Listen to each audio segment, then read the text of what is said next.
There's a guy on Twitter, I guess named Joe Cronin. And he's got a cool way of talking in the microphone. You suck Joe Cronin's dick, fucking faggot.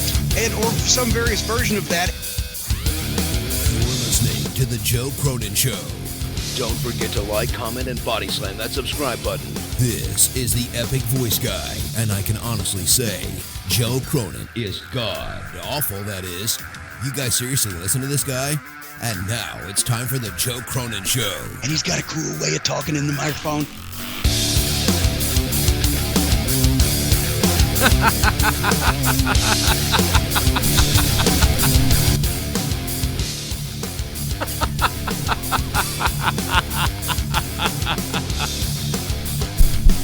How'd you like Raw, guys?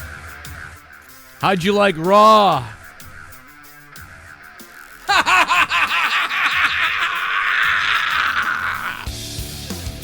How did you like the rehashed Monday Night Raw? Let's see, we got The Undertaker and Shawn Michaels cutting a promo about Triple H. Where have we seen that before? We got the Shield showing up at the arena in a police van for some reason. Where have we seen that before? Oh, that's right, they've done it 100 times. We get the old locker room empties pull-away angle. Oh my God. This company sucks dick. This company sucks a big, throbbing, veiny cock, does this company.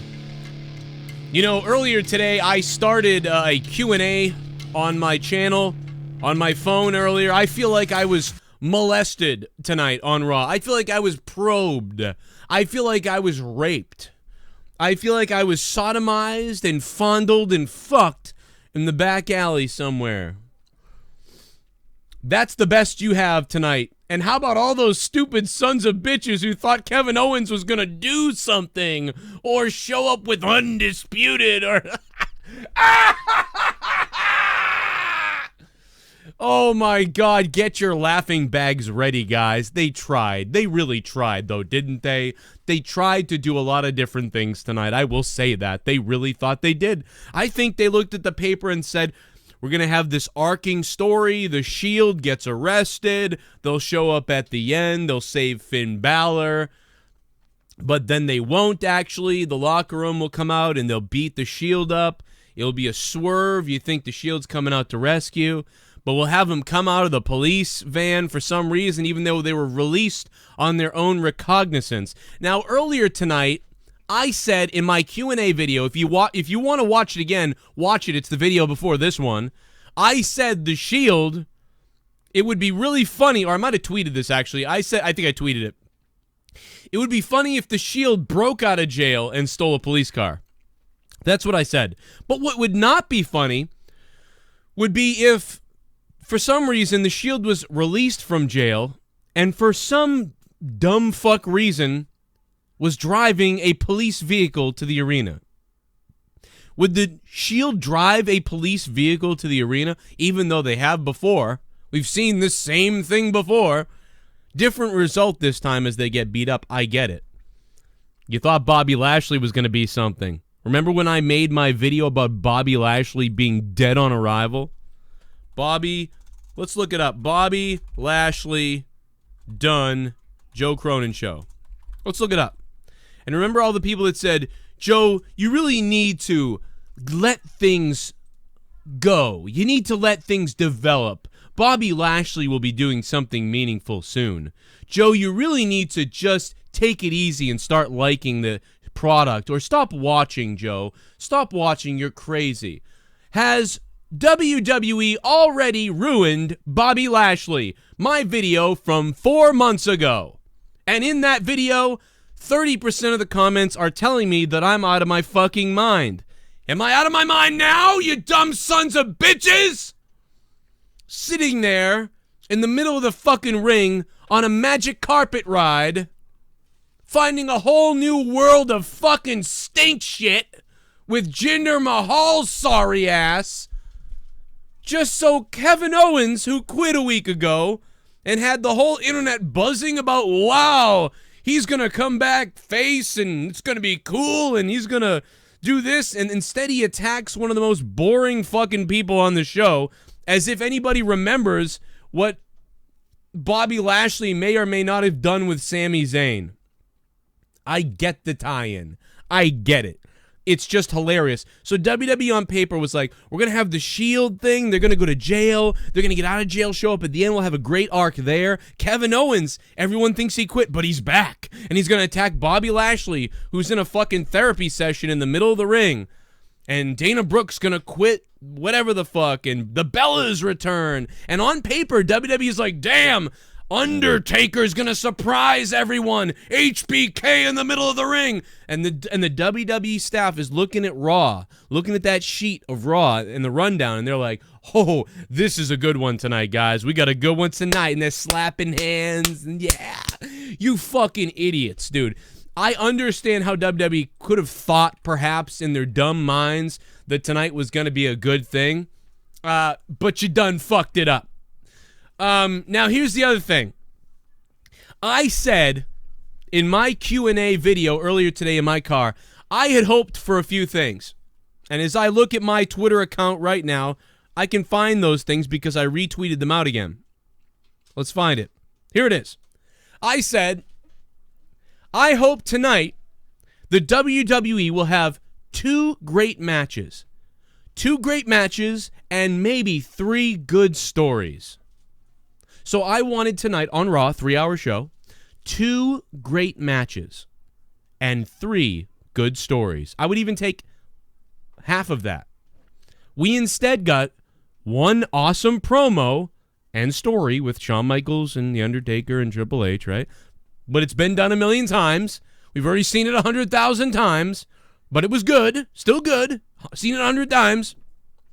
So we got 1 awesome promo and story, 1 title change, no good matches, and 1 extremely overdone crash the ring from jail storyline about to happen. You fail, WEE. I think I meant WWE, but I typed WEE on Twitter. Now, that was over an hour ago, or that was 10:49, so we knew what was going to happen. Everybody knew. So, very predictable Raw. And it was garbage. Now, the HBK promo ended up being better than I thought. Because even though I had heard The Undertaker was there, I still thought we were going to get the old rehash of the same story, and we kind of did. But they believe it or not, they actually added to it and made me feel like, damn. So the interesting thing is they seem like they're setting up Shawn Michaels and Undertaker at WrestleMania. I know that's crazy. A lot of people notice this. Seems like they might be setting up Shawn Michaels and Undertaker. Obviously seems like they might be setting up Shawn Michaels to interfere in the match based off Undertaker's insults and costing The Undertaker the match in Australia. Therefore, now it's HBK, Shawn Michaels at WrestleMania. So that could be good. We'll see what happens there. I have blown my load here and my stack, and this is just unbelievable. They tried tonight. They really tried to have a bunch of things going on. That I'll give it to them there, I guess.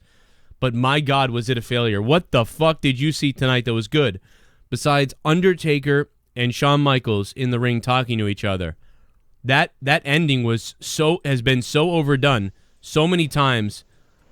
It's just fucking pathetic that this company is out of ideas and can't hire somebody that could write something better than this. By the way, I've been begging the WWE for months to hire me as the goddamn mouthpiece for AOP. Put me with AOP and let's get this tag team to somewhere.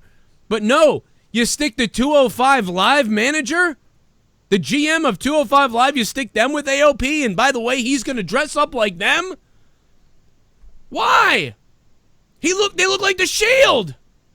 Why would you dress them like the Shield? I mean, they already look like the Shield as it is. But, dude, you put the manager should be in a suit. That would be way more douchery. Why would you dress him up like AOP? He looked like a fucking idiot.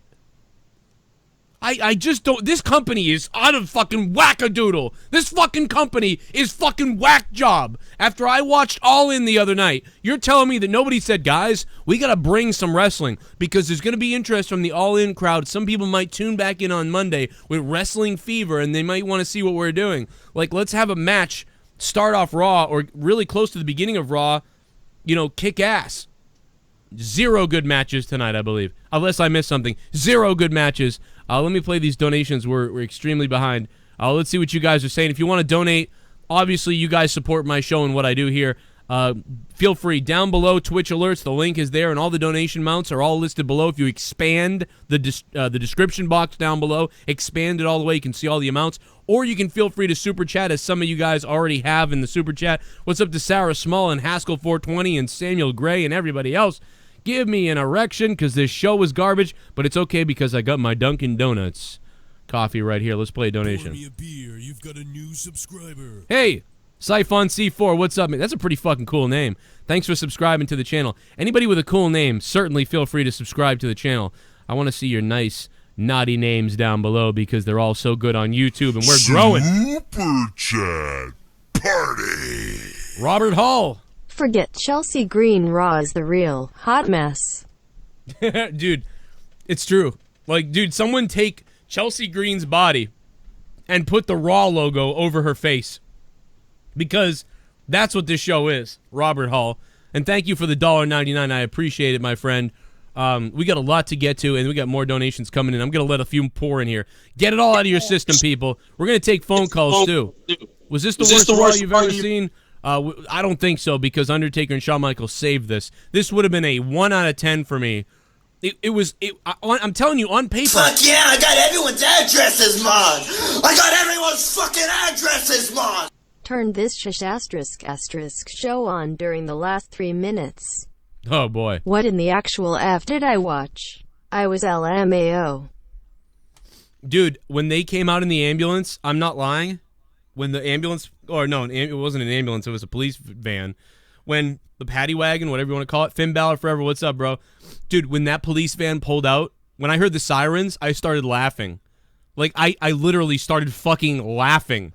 Did anybody else laugh? I laughed. Dude, and by the way, Jake DeMarco is going to be here in a minute. When the police van pulled out, I started fucking laughing in hysterics. Because number one, it's been done 100 times. Number two, why the fuck would they have a police van? Why? Super Chat Party. Young Republican. Die Cunny Chris die. Replace Chris with producer G. Die Cunny, you fucking cunt fuck. Thank you, Young Republican. I appreciate that.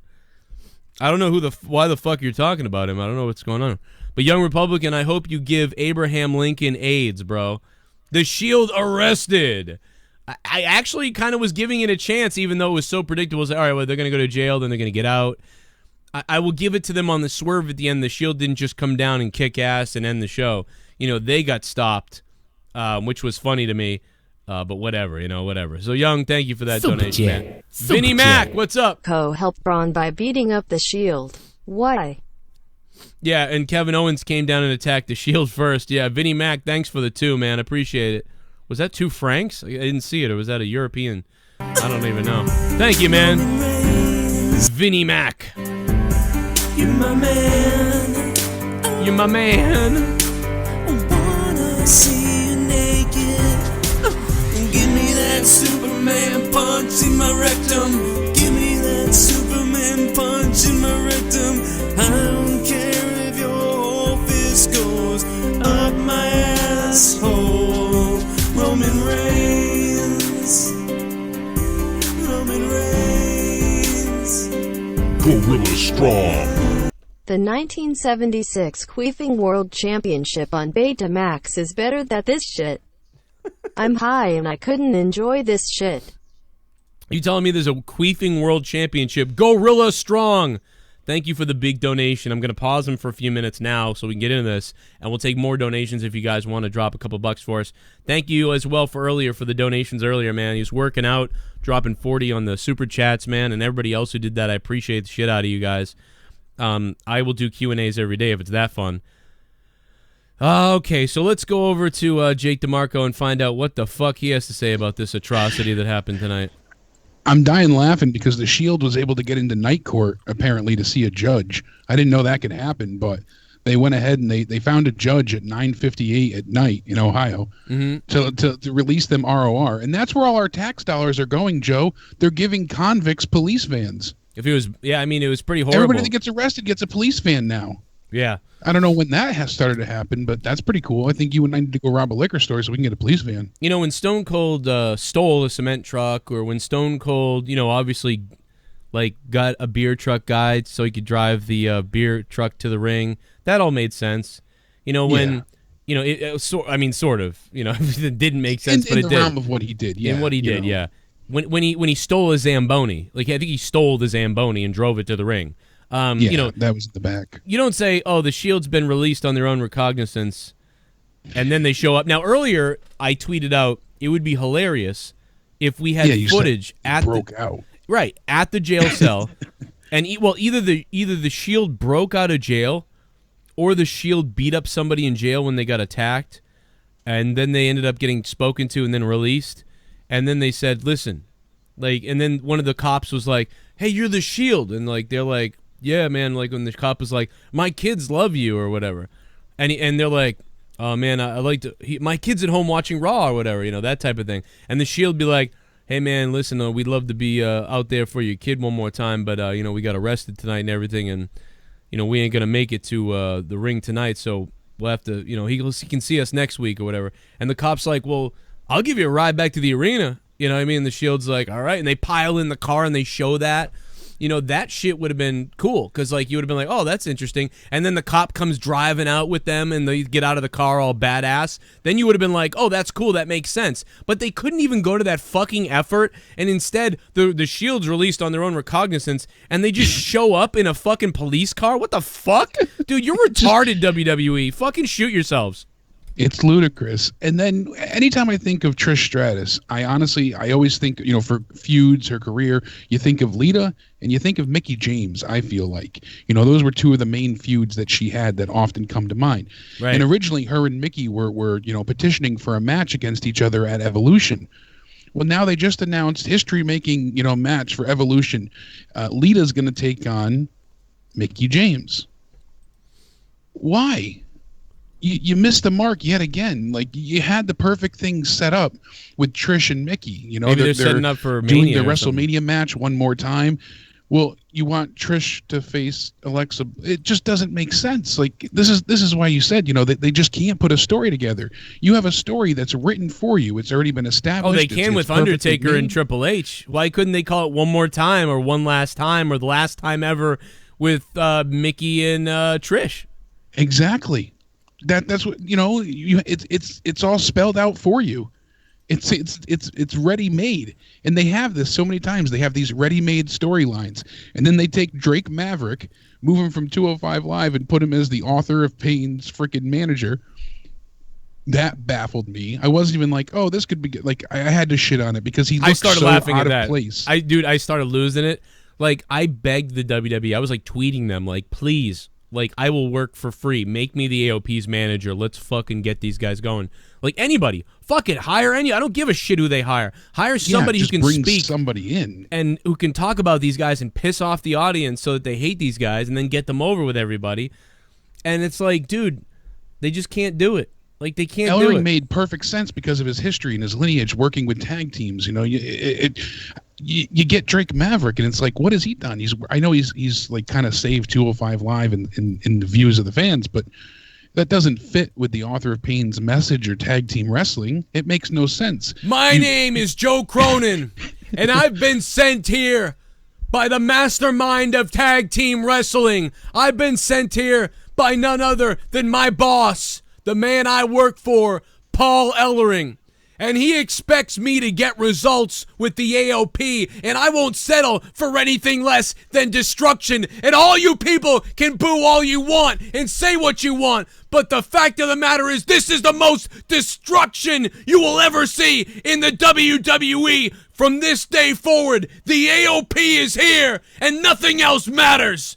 And what I want to, and then you can have fucking Paul Ellering. Now you have Paul Ellering at home with leather shoes, in a fucking suit, like the goddamn Gestapo, sitting in a fucking goddamn maroon leather chair, and he picks up the phone, and maybe the AOP didn't win fast enough, and he picks up the phone, these little fucking cutaways that he can shoot from his house.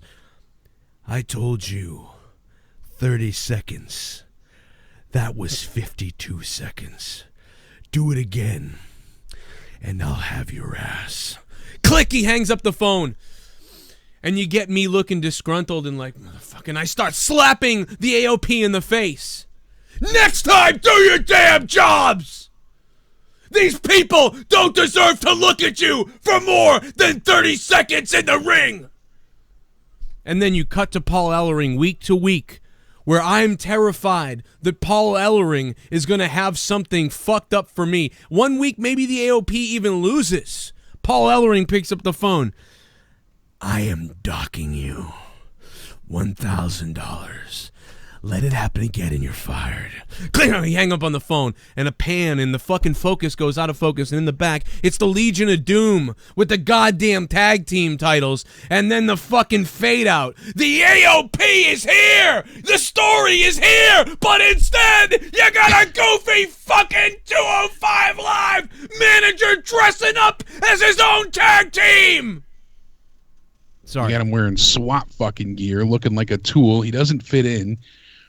It's just, it's baffling. It makes no sense. And then you know how you this show has really jumped the shark is we haven't seen Bobby Roode in weeks. We haven't seen Chad Gable in even longer, and now they're a tag team.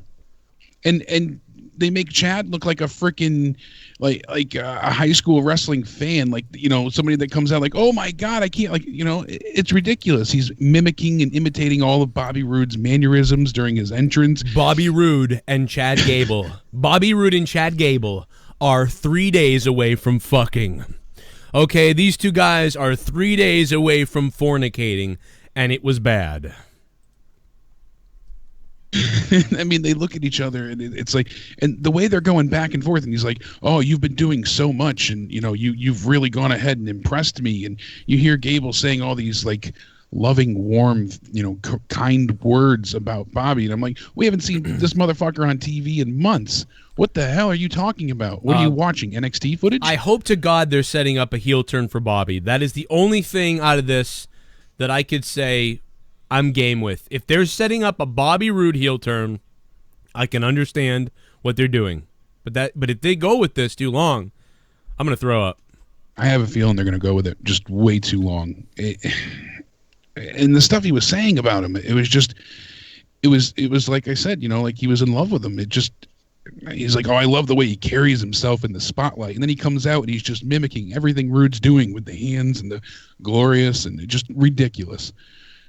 It was completely, besides HBK and Taker, awful. I can't believe anybody out there thought Raw was good tonight. Besides HBK and Taker, what the fuck was good? And if you thought the Shield was good, then my God, you must like seeing the same thing over 100 times. Maybe it was good if you've only been a fan for like 3 months or 6 months. If you've only been a fan of wrestling for 6 months, you might have thought that was good, but otherwise, unbelievable. Guys, I'm going to go to the donations in a minute. I see you guys donating and dropping your opinions and flipping out. And if you loved Raw, call up. Change my mind. I hated Raw. Change my mind. But anyway, let's go to Tommy, NC 2010 from North Carolina. What's up, Tommy? What's up, Joe? How you doing tonight? I'm doing okay. How you doing? And how you doing also, Jake? You doing have a good night also? Yeah, what's going on, Tommy? How you doing? You know, I have to agree with you, Joe. Raw was lackluster tonight, except for when Undertaker showed up. Raw was not lackluster. Raw was full fucking dumbass tonight. It wasn't lackluster. It was dumb. They truly jumped the shark. They've run out of ideas. They're throwing darts at a board now. Dude, and just they had past Kevin events. Owens quit. Why? Why did Kevin Owens say, I quit? Then to show up tonight. Now, my theory is to stack... The next week. Well, the theory is to just stack on. To just be like, the Shield gets arrested at the beginning. They'll come back at the end, but then they'll be attacked. That's a whole thing right there. HBK, Undertaker, boom. Tag team titles change, boom. New partnership, Bobby and Chad. That's so they think, and Owens returns. He didn't quit, you know. So they've got all these things. So I will give them some kind of small itty bitty credit that at least they tried to have all these different elements happen. However, once again, no good wrestling matches tonight. Nothing. Did you just shit yourself, Tommy? What? Did you just fart? No, I laughed at the way you said itty bitty. It kind of cracked me up. I don't You're know a why. fucking weirdo. Anyway, go ahead with the whatever you want to say. Oh, no, I was just laughing at when you said itty bitty, but I had to say, what is your opinion on this whole Triple H and Undertaker fight? Do you think it's even worse to like even have this, or you think this is like ridiculous that they're even going back to this match again? Well, one last match between. I mean, first of all, it is a little ridiculous, but here's the thing. That promo tonight sold me. They did it. They did it. They actually got interest out of me. I can't believe they did it, but they did it. I thought Sean was going to come out and say, I'm the Heartbreak Kid, and he like doesn't really talk very well anymore. He's just kind of like, I'm Shawn Michaels, and then it was going to be like, my friends are going to do battle, and yay. But with The Undertaker coming out in the promo they did back and forth, good job. Now, that's, again, sad from the WWE. HBK and Undertaker were the best thing that happened on Raw tonight. That is fucking pathetic for the WWE. Now, I know... that's why they're legends, but... Well, no, I know the WWE would say, are you telling me that Shawn Michaels and Undertaker were the best thing on Raw, and that's surprising? Of course they were. And I know, yes, of course they were. But nothing else was good. The Shield... Nothing else even came slightly close. The Shield repeated... And it's funny, we didn't know Taker was going to be there tonight. Like, they didn't book... They didn't even announce that Taker was going to be there, so that's what even was more exciting about it. It leaked out about 8 hours ago, but it's true. He was not booked. Nobody 100% knew he was going to be there. And, the only thing I think they made a misstep with was at one point, they rang the bell and then they, like, didn't do anything to make it seem like, oh, he's doing the thing where the bell goes off, but obviously he's not here. And then they turned the lights out and then people popped for that because then they went, oh, shit, he's here. But it would have been better if they had literally just gone right to the lights out and he's coming out, because a lot of people kind of heard about him coming there. So once it, anyway, whatever. That was on TV, but the crowd bought it, so I guess they did the right thing. It would have been funny, though. That line, is it respect or is it fear? That was great. That was you know what's funny? That was so powerful. Before he said that, Leah said the line. She knew what was coming. Oh, really? Yeah. Like Leah said the line. But anyway, it was but it was still really good. So, dude, they sold me on this, Tommy. And then when HBK said, and that's why I'm flying 19 hours to Australia, Melbourne, Australia.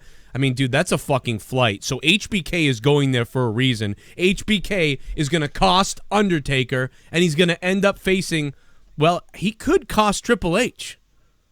I mean, I'm not joking, but he probably will cost Undertaker the match and then end up facing Undertaker at WrestleMania, and I'm not kidding, because I think now WWE wants to do what they did last year, where they had Cena come in the ring and do that quick match with Undertaker. But I think they know, even at Shawn Michaels' age, and what is it, Shawn Michaels been retired since 2010? I think so. Dude, he came back, after 4 years off? He'd be coming back after 8 years off. But here's the thing, no disrespect, because he's facing the guy that did retire him, and he'll probably lose again to him. So there's no disrespect then by Shawn Michaels coming back. So you can do that. And even with 8 years off, Shawn Michaels can put on a longer match with Undertaker than John Cena can, but it will still be a shorter match than their previous ones, I'm sure. But, dude, WrestleMania, Undertaker, and Shawn Michaels, you're not going to go wrong there, and it's been 8 years. And, dude, I will I know Vince Russo hates this, but I will ejaculate on my TV. I will ejaculate on Leah. I'll ejaculate on the walls. I'll ejaculate on my neighbors, my carpet, my dog. I will ejaculate on everything if that happens. So, they got me. Okay, they got me. Hook, line, and sinker. They got everybody. I was all for that. And the thing is, too... But that's all they got. That's all they got. That's all they have working for them. You figure the Undertaker's Triple H three times now. What was that? Wait a minute. Tommy, wait 1 second. I'll come back to you, Tommy. What were you saying, Jake? The Undertaker beat Triple H 3 times at Mania now. So, I mean, it kind of makes sense for Triple H to get a win here. Yes. And it's also rumored that HBK is going to be the special guest ref for this match yet again. Yeah.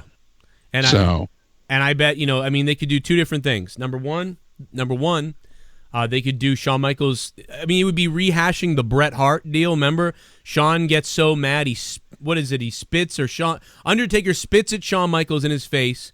Undertaker He goes to swing the chair at Undertaker. Undertaker ducks. He hits Bret Hart. Then he has to count. You could do Shawn Michaels goes to super kick Undertaker. He accidentally super kicks Triple H. And we get Triple H versus Shawn Michaels at WrestleMania. Or we do Shawn Michaels just straight up super kicks Undertaker. Triple H picks Undertaker up and tombstones him or pedigrees him. And then Triple H wins. And now we have Shawn Michaels. Because now it's like Shawn Michaels, I'm retired. And the story is you're afraid. And I'm coming to get you now. The Undertaker's on the offensive, leading towards WrestleMania, as opposed to Cena calling him out all year long. So, I mean, dude, the story's there. This is bad, though. This is the most exciting thing going on right now already. And the Shield come out in the same fucking thing we've seen 1,000 times.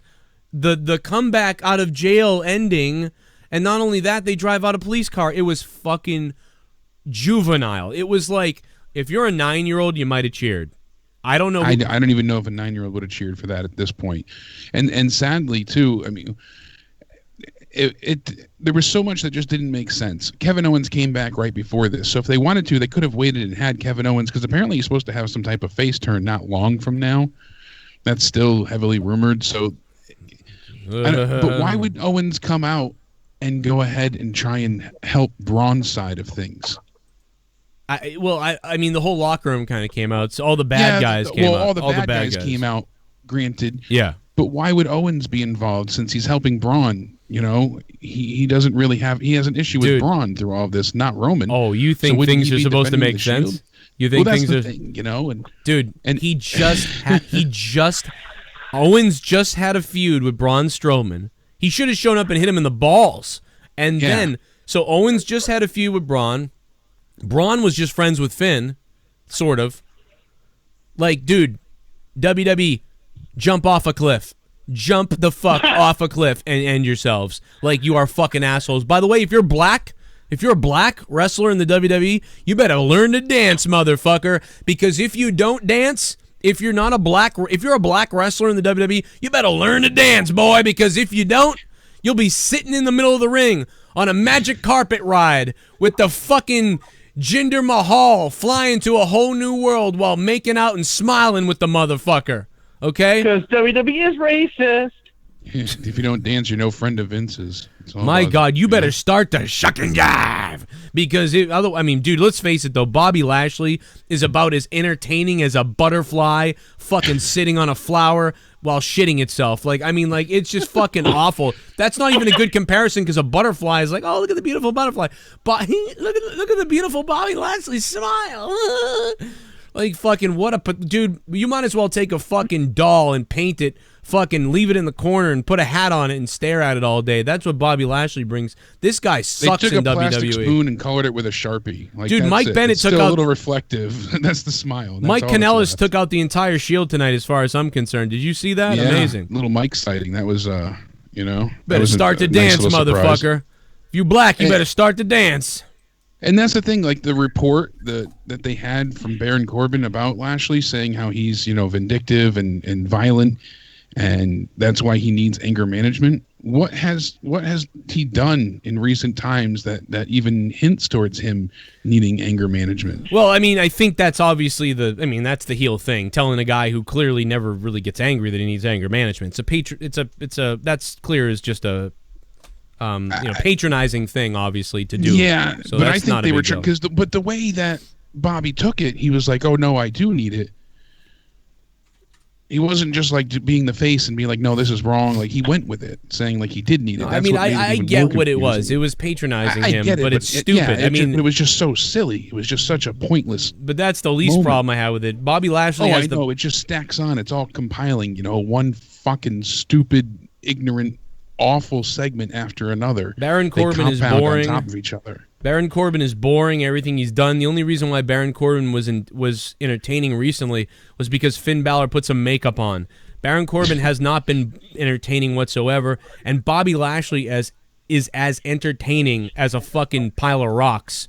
And so, therefore, the WWE is stupid. Tommy, one more thing, and I'm gonna let you go so I can move on to the other callers and the donations here. All right. I was going to say one thing, Joe, about the whole thing with Taker and the Heartbreak Kid. is I think that what if it was a reversal here, and since Taker retired him at the last WrestleMania, he ends up interfering between him and Taker, and they fight at WrestleMania, and then he retires Undertaker in this in-career match, and then he comes back for a little bit, wrestles for a little bit, and then fades out like he normally does. What do you think of that? Oh my God, I hope that does not happen.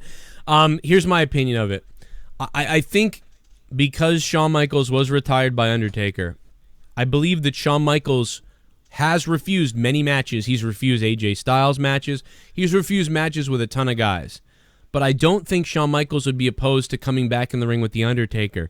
Because I think Shawn said, nope, Vince, not doing it. Nope, not doing it. Nope, turn down, turn down.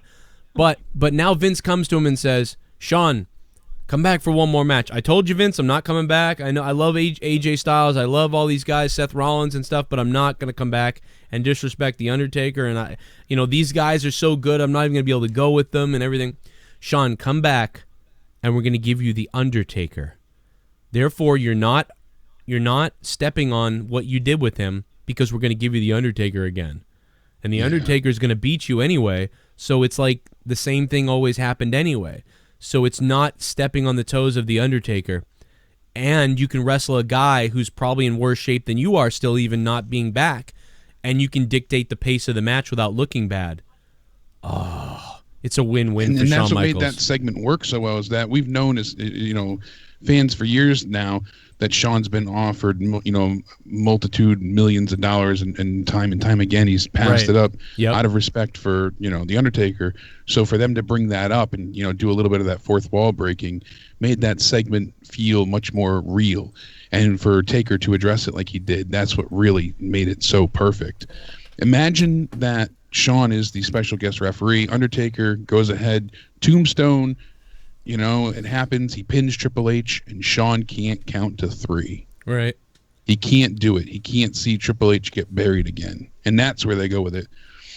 And that's when Undertaker gets in his face, and Shawn super kicks him. He drags Triple H on top of him, and that's when they get the 3 count. That would be a good setup too, maybe. Yeah, I mean, any one of those things can happen to get to that point, and no doubt about it. I think what Tommy was saying was crazy. I think it would be a big slap in the face to The Undertaker for Shawn to beat The Undertaker, retire him, and then Shawn continues to wrestle. I mean, even if Shawn didn't continue to wrestle and he retired The Undertaker, I mean, maybe The Undertaker would say, listen, if someone's going to retire me, I want it to be Shawn. He ain't even here. I don't want anybody else to retire me but Shawn. I mean, it'd be kind of funny that Shawn Michaels and Undertaker retired themselves, if that makes any sense, if that doesn't even make sense. So I don't think they would ever do that, but it is interesting to think about. By the way, Jake, how do you like it? I just became the Monetize This champion again last Friday night. I saw. How beautiful is that? You dirty fuck. Shiny new sexy belt. Man, I had to cash in my points in the bank. But I know. In the end, the people spoke. And I am, again, the Monetize This champion, and the belt is back for the people that haven't been paying attention to the Friday night show, Monetize This at 11 p.m. Eastern Time, where we don't talk wrestling, but yet we can win belts. It's very interesting. Rightfully so. The belt is home. Can you hear the donations, by the way? I did before Tommy called, so we'll see. All right, well, let me get back to a couple, and then we'll take some more calls in a second. Super Chat. Not anymore. Oh, fucking goddamn it. The Texan super chats $1, and I'm going to put somebody on the phone with Jake and mute you guys for a second. We can probably get those sounds to start playing again. So Jake, you'll be able to talk to the caller, but I won't be able to hear you guys. So just hang tight for a minute, and we'll get you guys back, and we'll see if we can get these things off, man. But somebody said I'm out of money match. Yeah, I mean, dude. They would pay Shawn Michaels probably at least $1 million, maybe a couple, probably millions. I'm not joking. I get the hiccups now. Probably a couple $1 million to face Taker. This was the weirdest Raw in years. Like, I'm not even kidding. I can't remember this many. Swerves, changes, surprises, overbooking of shit tonight. Heels attacking heels to get a title shot. Shield pretending to be Scott Steiner. HBK and Taker was awesome though. Breeze committed suicide. Yeah, on top of everything, You got Brie Bella. Can you hear these, Jake? Not yet. Oh shit! You got Brie Bella,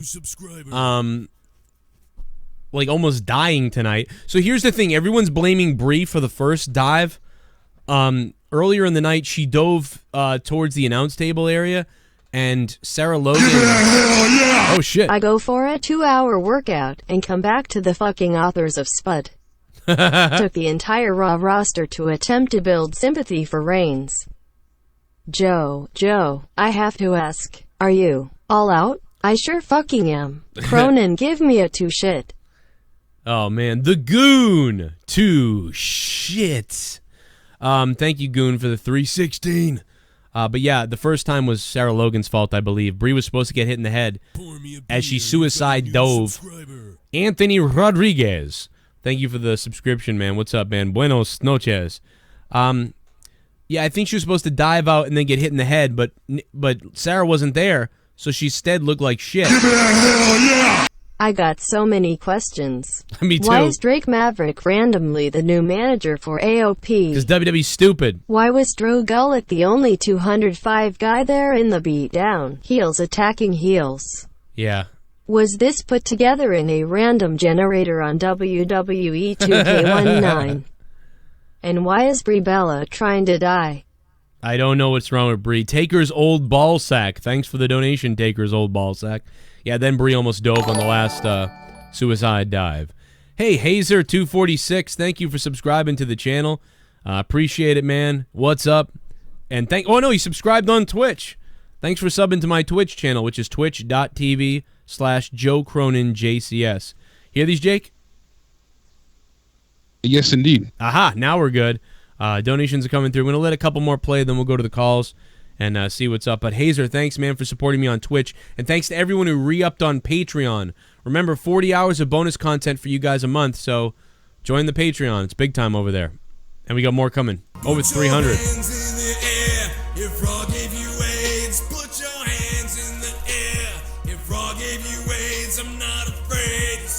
By the way, we got a new $26 anti-Raw donation and a $15 anti-Raw Super Chat donation if you guys want to try the new donations. Douse me in fucking gasoline.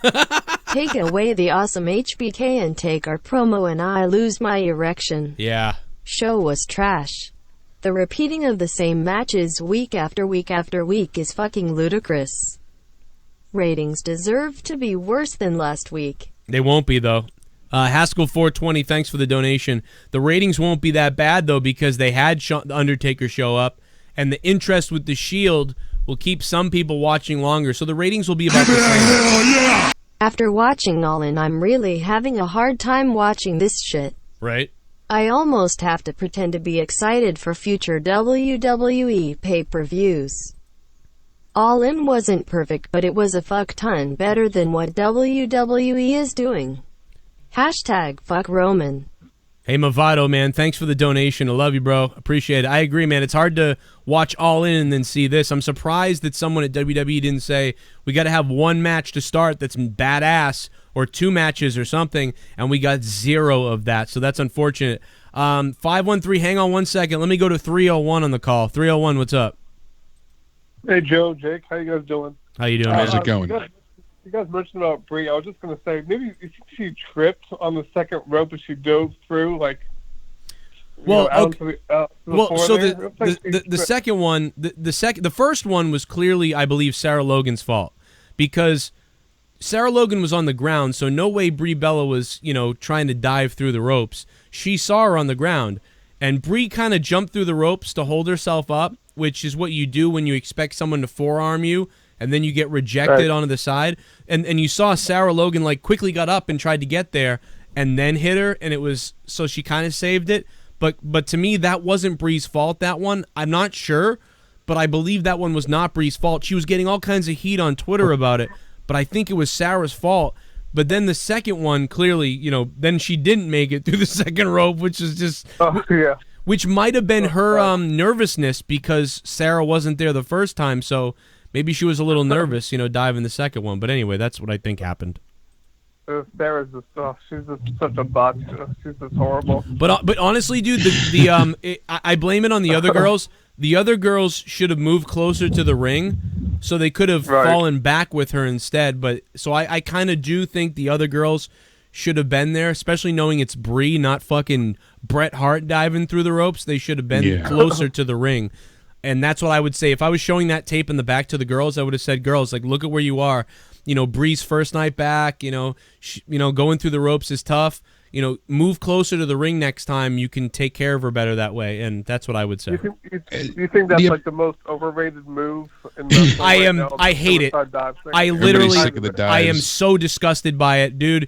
That is a move I couldn't really do well. When I was a wrestler, I would dive through the ropes and screw it up a lot. So I stopped doing it. I started jumping over the ropes.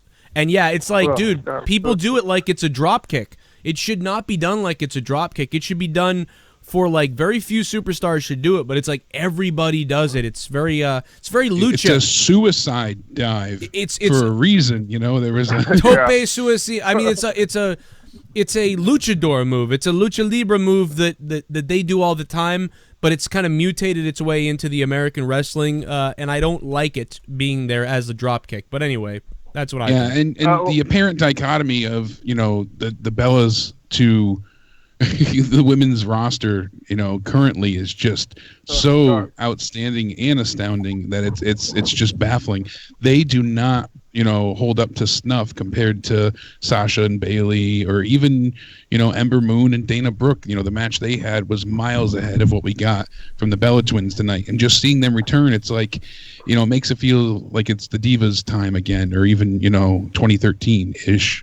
It's just they don't fit well. They don't have that speed or stamina. Say one more thing. We'll get one more thing from you. Yeah, sorry, I got one more thing. Every time, like, when a wrestler goes to the outside, I know I'm about to change the channel because Michael Cole's cringy voice, live on Raw, so-and-so's in control, live on Raw. Like, it's just so cringe. And, I think we talked about this about 4 years ago or 5 years ago. WWE began... like the commercials are so telegraphed. I mean, everybody knows, like, when someone goes outside the ring after a little while, you're like, oh, a commercial's coming, and we'll be right back, more Raw rolls on. It's like, oh, it's coming. So I've always said that the commercial breaks, is unfortunately, Vince telling him to say that? Sorry, is yeah, Vince telling him to say that like, as Raw rolls on live. Yep. Like, we know it's every time. Yep. Yeah, Vince wants, make sure you say rolls on or whatever Vince wants him to say as far as that goes. That Vince has the most control when it comes to those transitional moments or plugging stuff and all that stuff. That's all Vince telling Cole, say this, say that. And that's why it sounds dumb, because you're like Cole can't think for himself and whatever. Anyway, 513, what's up? Hey, Joe. Hey, Jake. It's me, Tim King. What's up? Oh, shit. Tim was there, right? How's it going? You were there tonight, right? Hey. Yeah, I was. Sorry about my voice. It's kind of dead. Yeah, man. What's up? So, I think the best thing out of Raw tonight, obviously, was The Undertaker. I was this is my first time ever seeing him, and it was, I got emotional. I can say that. I believe it. If you were there, like, I would have, if Undertaker and HBK weren't there, I would have probably given the show a 2 out of 10 tonight. But because of HBK and Shawn Michaels and Undertaker, I would give tonight a 4 out of 10. However, if you were there and saw Undertaker, I could see you giving it a 7 because you saw that and sort of what went on before, I guess. But what do you think about tonight? I mean, besides obviously the Undertaker thing, that's pretty badass to see him live now. So.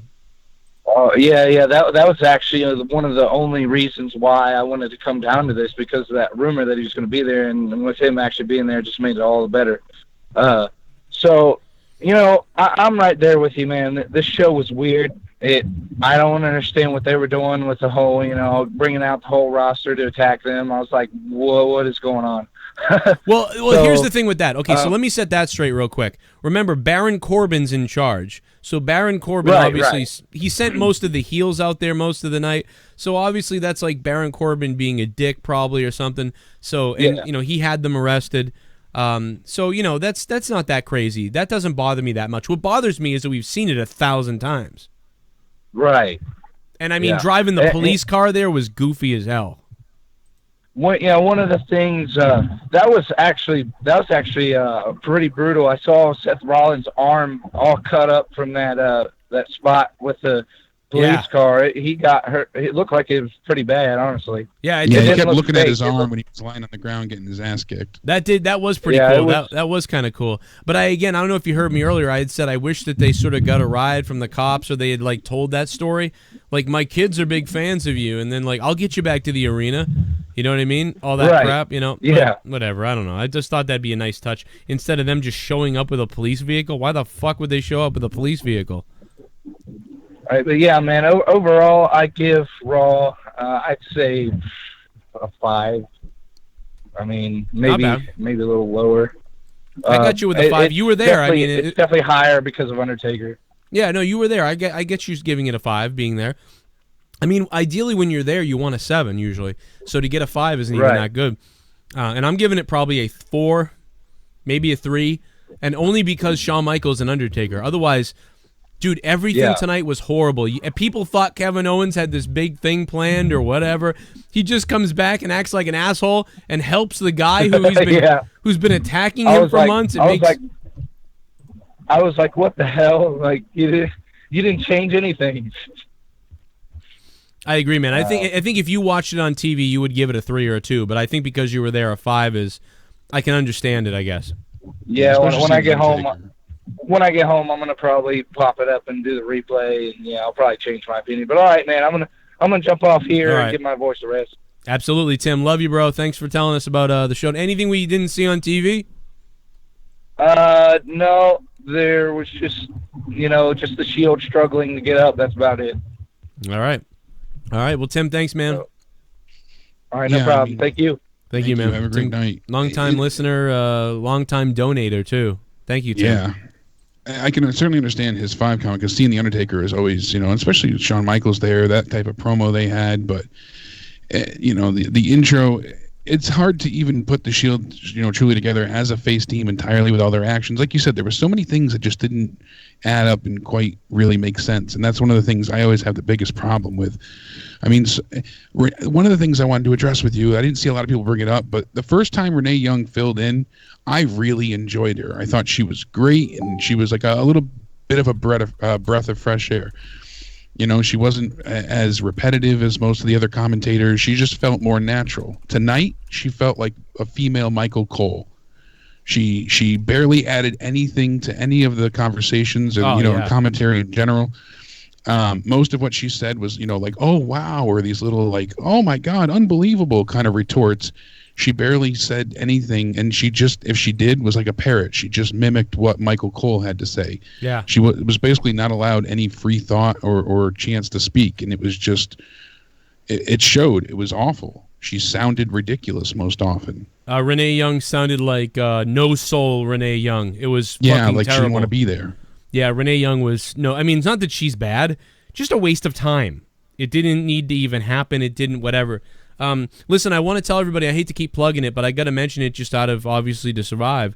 Patreon had a major issue with charging people last few days, so we had 369 patrons. We went down to 328, so just check your Patreon. Make sure. A lot of people miscorrupted the other night because Patreon. But I'm doing something cool for everybody. If you're a patron, to make it easier for you to sift through all the shit on Patreon, because I know it's hard to go back and find all the old episodes of Morning Madness or Corrupted or all the podcasts. So here's what I'm doing. I'm making it easy. Go to joecroninshow.net, and what will happen is you go to, we're on Wrestling Inc.'s website right now. You go to joecroninshow.net, and you hit enter, and joecroninshow.net pops up, and here's the deal. Right here, it says download all the first 60 episodes of Corrupted right here. This one down here says download all 100 episodes of the first 100 episodes of Morning Madness. So what happens is when you click on these, it's going to take you to the Patreon link with the Dropbox of all the files to download all of them. So if you're a patron, you're going to have it right there unlocked. If you're not a patron, it will say unlock this on Patreon to get it. So just so you know, easy way to download all the episodes without having to sift through all the shit on Patreon. Go to joecroninshow.net. Soon I will have all the podcasts up on joecroninshow.net, so there's an easy patron link for all of them, so that it's like you're looking at the discography cover and you're able to go through them easily on joecroninshow.net. You click, boom, you're there. Also, my T-shirt link is right there. Cronin Club, everything else. Also, if you shop on Amazon at all, if you buy anything on Amazon, use this link right here. Click this Amazon link. That will give me the affiliate code. So when you buy stuff, I get a percentage of it, of money, that they pay me. And you just buy stuff. You don't get it any cheaper. Nothing happens. But you do help the show. So if you're somebody who can't be a patron or doesn't support or whatever the hell, but you buy shit on Amazon, you can help us out big time. So if you bought something for like $100, hey, they send me $4. That's not bad. And that stuff adds up. So use that all on my website, joecroninshow.net. joecroninshow.net. And you can become a patron as well. And if you want to become a patron, obviously these links will take you right there. And obviously at the top, there's a link for Patreon here as well. That's how you can support the show and become a patron. Thanks to Alex M. and Charlie Drooler. Charlie Drooler became a $10 patron. So thank you, Charlie, for that. Let's see what else we got. I got everyone's addresses, Mon. I got everyone's fucking addresses, Mon. When you hear the glass, it's Seth going through a police van window. Roman 316 says, please don't boo me. Yeah, please don't boo me. Charles Xavier, thank you for the $5. Yeah, please don't boo him. He's our guy. He's our guy, man. You don't want to be booing him. By the way, we got a new $26 donation, anti-Raw donation. And it also is the same as the $15 super chat. If you guys want to try that out at all, remember that's new down below. Charles Xavier, thanks for the donation. Let's see what else we got from you guys. People hating, people loving. Did you love Raw? Did you hate Raw? Give me your rating in the chat right now. I'm going to keep my eyes a little bit on the chat. Out of 10, what would you give Monday Night Raw tonight? I'm scared to go to the Raw in Dallas, Texas after watching this shit. I would Don't rather watch Asian lady boy porn while I'm getting fucked by Alexa Bliss with her horse cock strap on. God help me. God, she was hot tonight. Donald Trump. The Stone Cold stunned me. He's bald. I'm not. Donald Trump, thank you for the 316. I appreciate it. Hated it. 4 out of 10. Show us the $26 donation, Joe. Fuck you, Vince and Stephanie. Stupid, inane, lazy bullshit every fucking week, yet the stock price is high. Yep. Losing hundreds of thousands of viewers every hour. Hey chat, all 1,400 of you. Click that fucking thumbs up button and jam that thumb up Vince's ass. Thank you, Haskell420. Thanks, Haskell. Yeah, click that like button, guys, and let's get to 200 likes if you can. But let's start giving the audience something instead of taking. But let's take a couple more donations first, and then I'm going to start giving you guys some shit back. I have some more we got to talk about Raw. We're going to run through it real quick. Super chat. Super chat. All in 0 hour. Raw for 3 hours. Oh, absolutely. Serious stroke game. Absolutely, dude. I had so much fun watching All In. I love the review. If you haven't seen my review of All In, I just love the thing. I mean, it's pretty good. Party. I believe match SBHHH win. Sean get career back. Oh, man. Gets his career back. Adam Ant. What's up, Adam? How you doing, Adam Ant? Jesus, how you been? But here's the thing. That would be cool if Sean's career was to come back if he won. But then, of course, Undertaker wins. That would be that'd be kind of cool. But that's a good stipulation for them to fight for. Yeah, Undertaker's career is over. Sean gets his career back. They could do that. Yeah. Either way, it doesn't even matter. Just the two of them at Mania after the promo I saw tonight, they got to do this. That was gold. I thought Sean wouldn't have that in him. I mean, it was Undertaker brought most of it.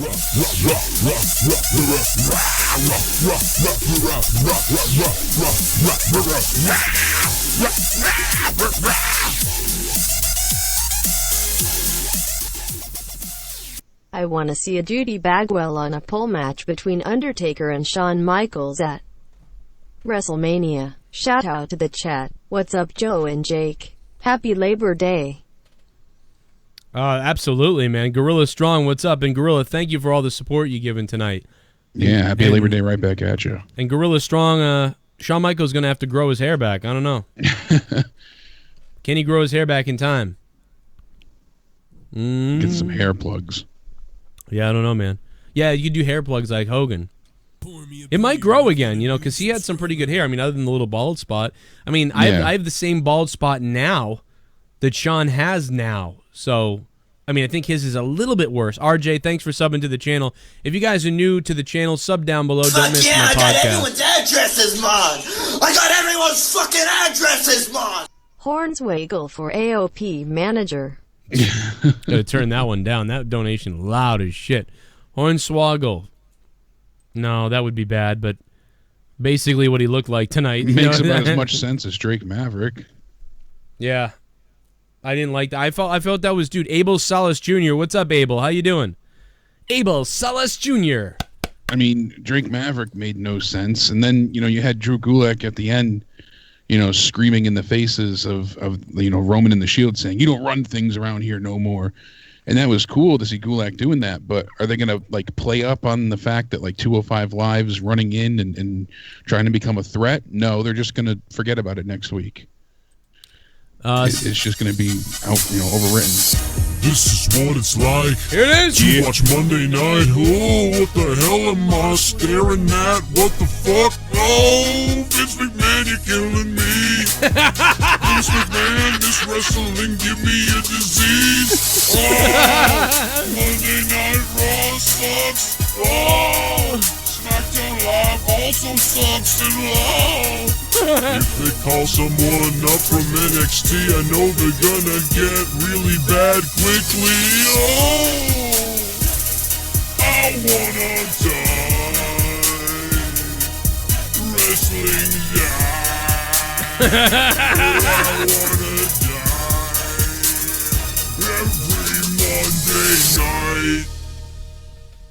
If Cody and the Bucks keep putting pressure on WWE with shows like All In, then maybe WWE will pick their game up a bit, but if tonight was a seriously failure out of the gate. Yeah. Tonight was a mess, man. Broken Ambrose. I honestly believe Broken Ambrose, and thank you for donating $15 super chat. The new $15 super chat and $26 regular donation alert. Thank you for that. There you go. You guys see the new one now.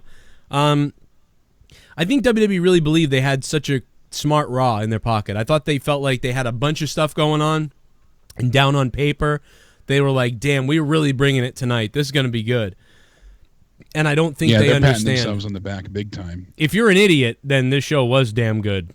You know what I mean? Yeah, they're all sitting around toasting. Chat party.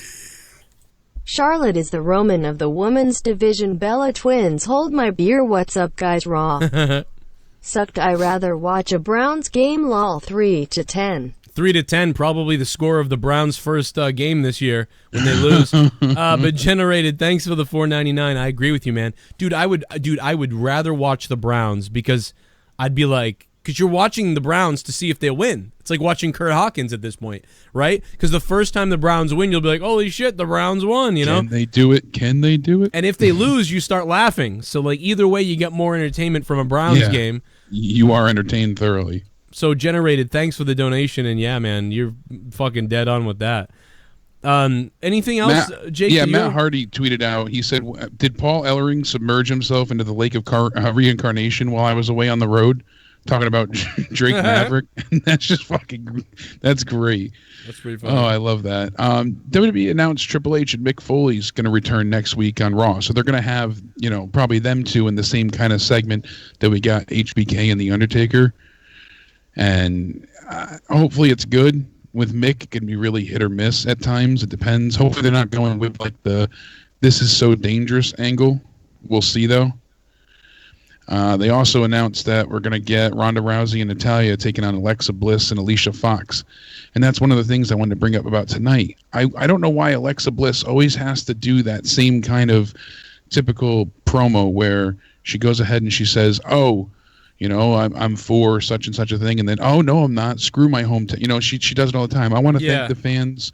No, really, screw the fans. She does that same style promo. But a lot of them do now. A lot of them do that because the writers are dumb. Yeah. I mean, we've seen it, quite a few times. We've seen it with Carmella. We've seen it with Charlotte. It's just but it's, again, like we said before, rinse and repeat, and it's all been done before, but it is just so lazy. Oh, dude, but it's Alexa's so done bad. it the most out of everybody, and it's just like her go-to promo. Oh, I'm gonna cheer. Oh, HIO, and she's getting her hometown, and then oh wait, they do really suck. I'm glad I got out of here. Well, you knew she was going for it. It's lazy, and it just everything. You figure after All In, they would strive and thrive the best they could. They saw how much attention that show got. As a whole, they would want to go ahead and generate as much good, solid content as they could. And they just phoned it in time after time, segment after segment tonight. It's sad. I don't know what they were aiming for, but this was awful. I'm just so, like, I'm out of breath now. I'm like out of the ability to laugh now. But earlier tonight, man, I was laughing so hard. It was really unbelievable. Like, it was it was hilarious to me. By the way, guys, I've been hyping it up, man, with the Fight app, man. Obviously, you guys know that, our buddy Connor's on that thing, and I love the app so much that I've been talking to the guys at Fight.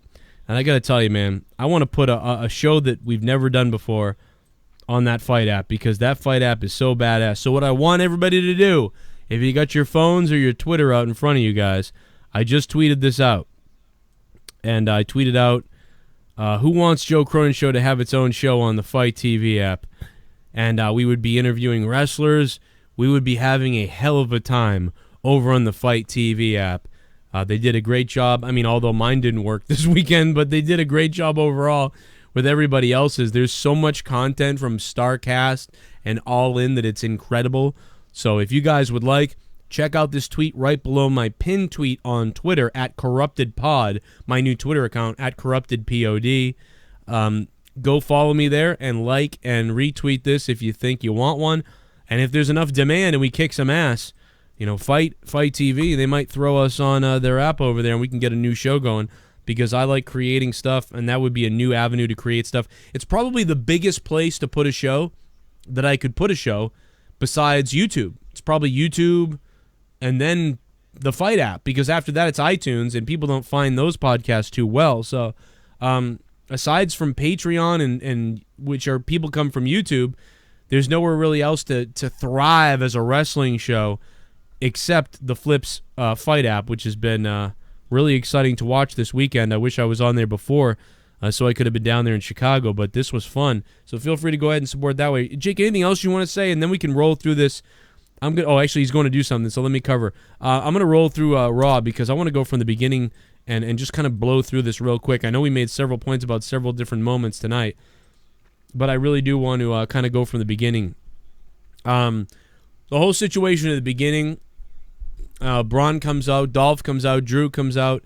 I get it. Then all hell breaks loose with the Shield, and you think to yourself, how many times have they done the pull away with the entire audience? Locker room comes out and Baron Corbin has them arrested, so now the Shield gets arrested, okay, but then it clearly sets up the end of the night, and you know it's coming, that Braun Strowman or somebody's going to fight somebody at the end of the night, and the Shield's going to show up at the end. So now we already know that Raw's predictable and horrible right from the beginning. You think, well, that sucks, we know what's going to happen tonight. The same thing that's happened time and time again.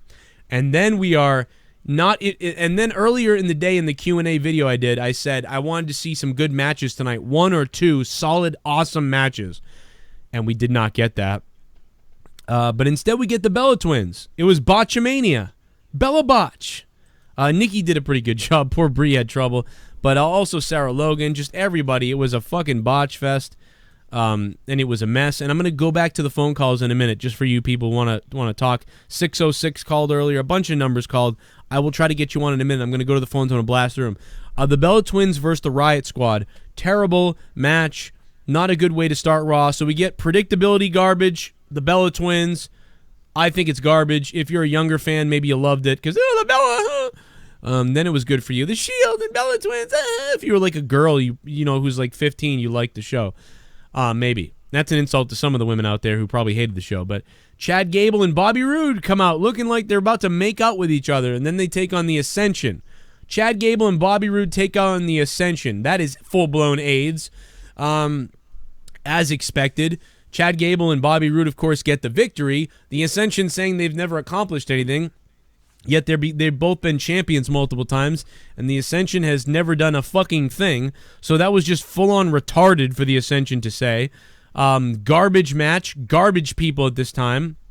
And what a waste of talent of Chad Gable and Bobby Roode, although I assume perhaps Bobby Roode will turn heel on Chad Gable. So I get it, but just garbage still. I mean, you can't, the match wasn't good. So then Natalya and Alexa Bliss end up coming out and having a match.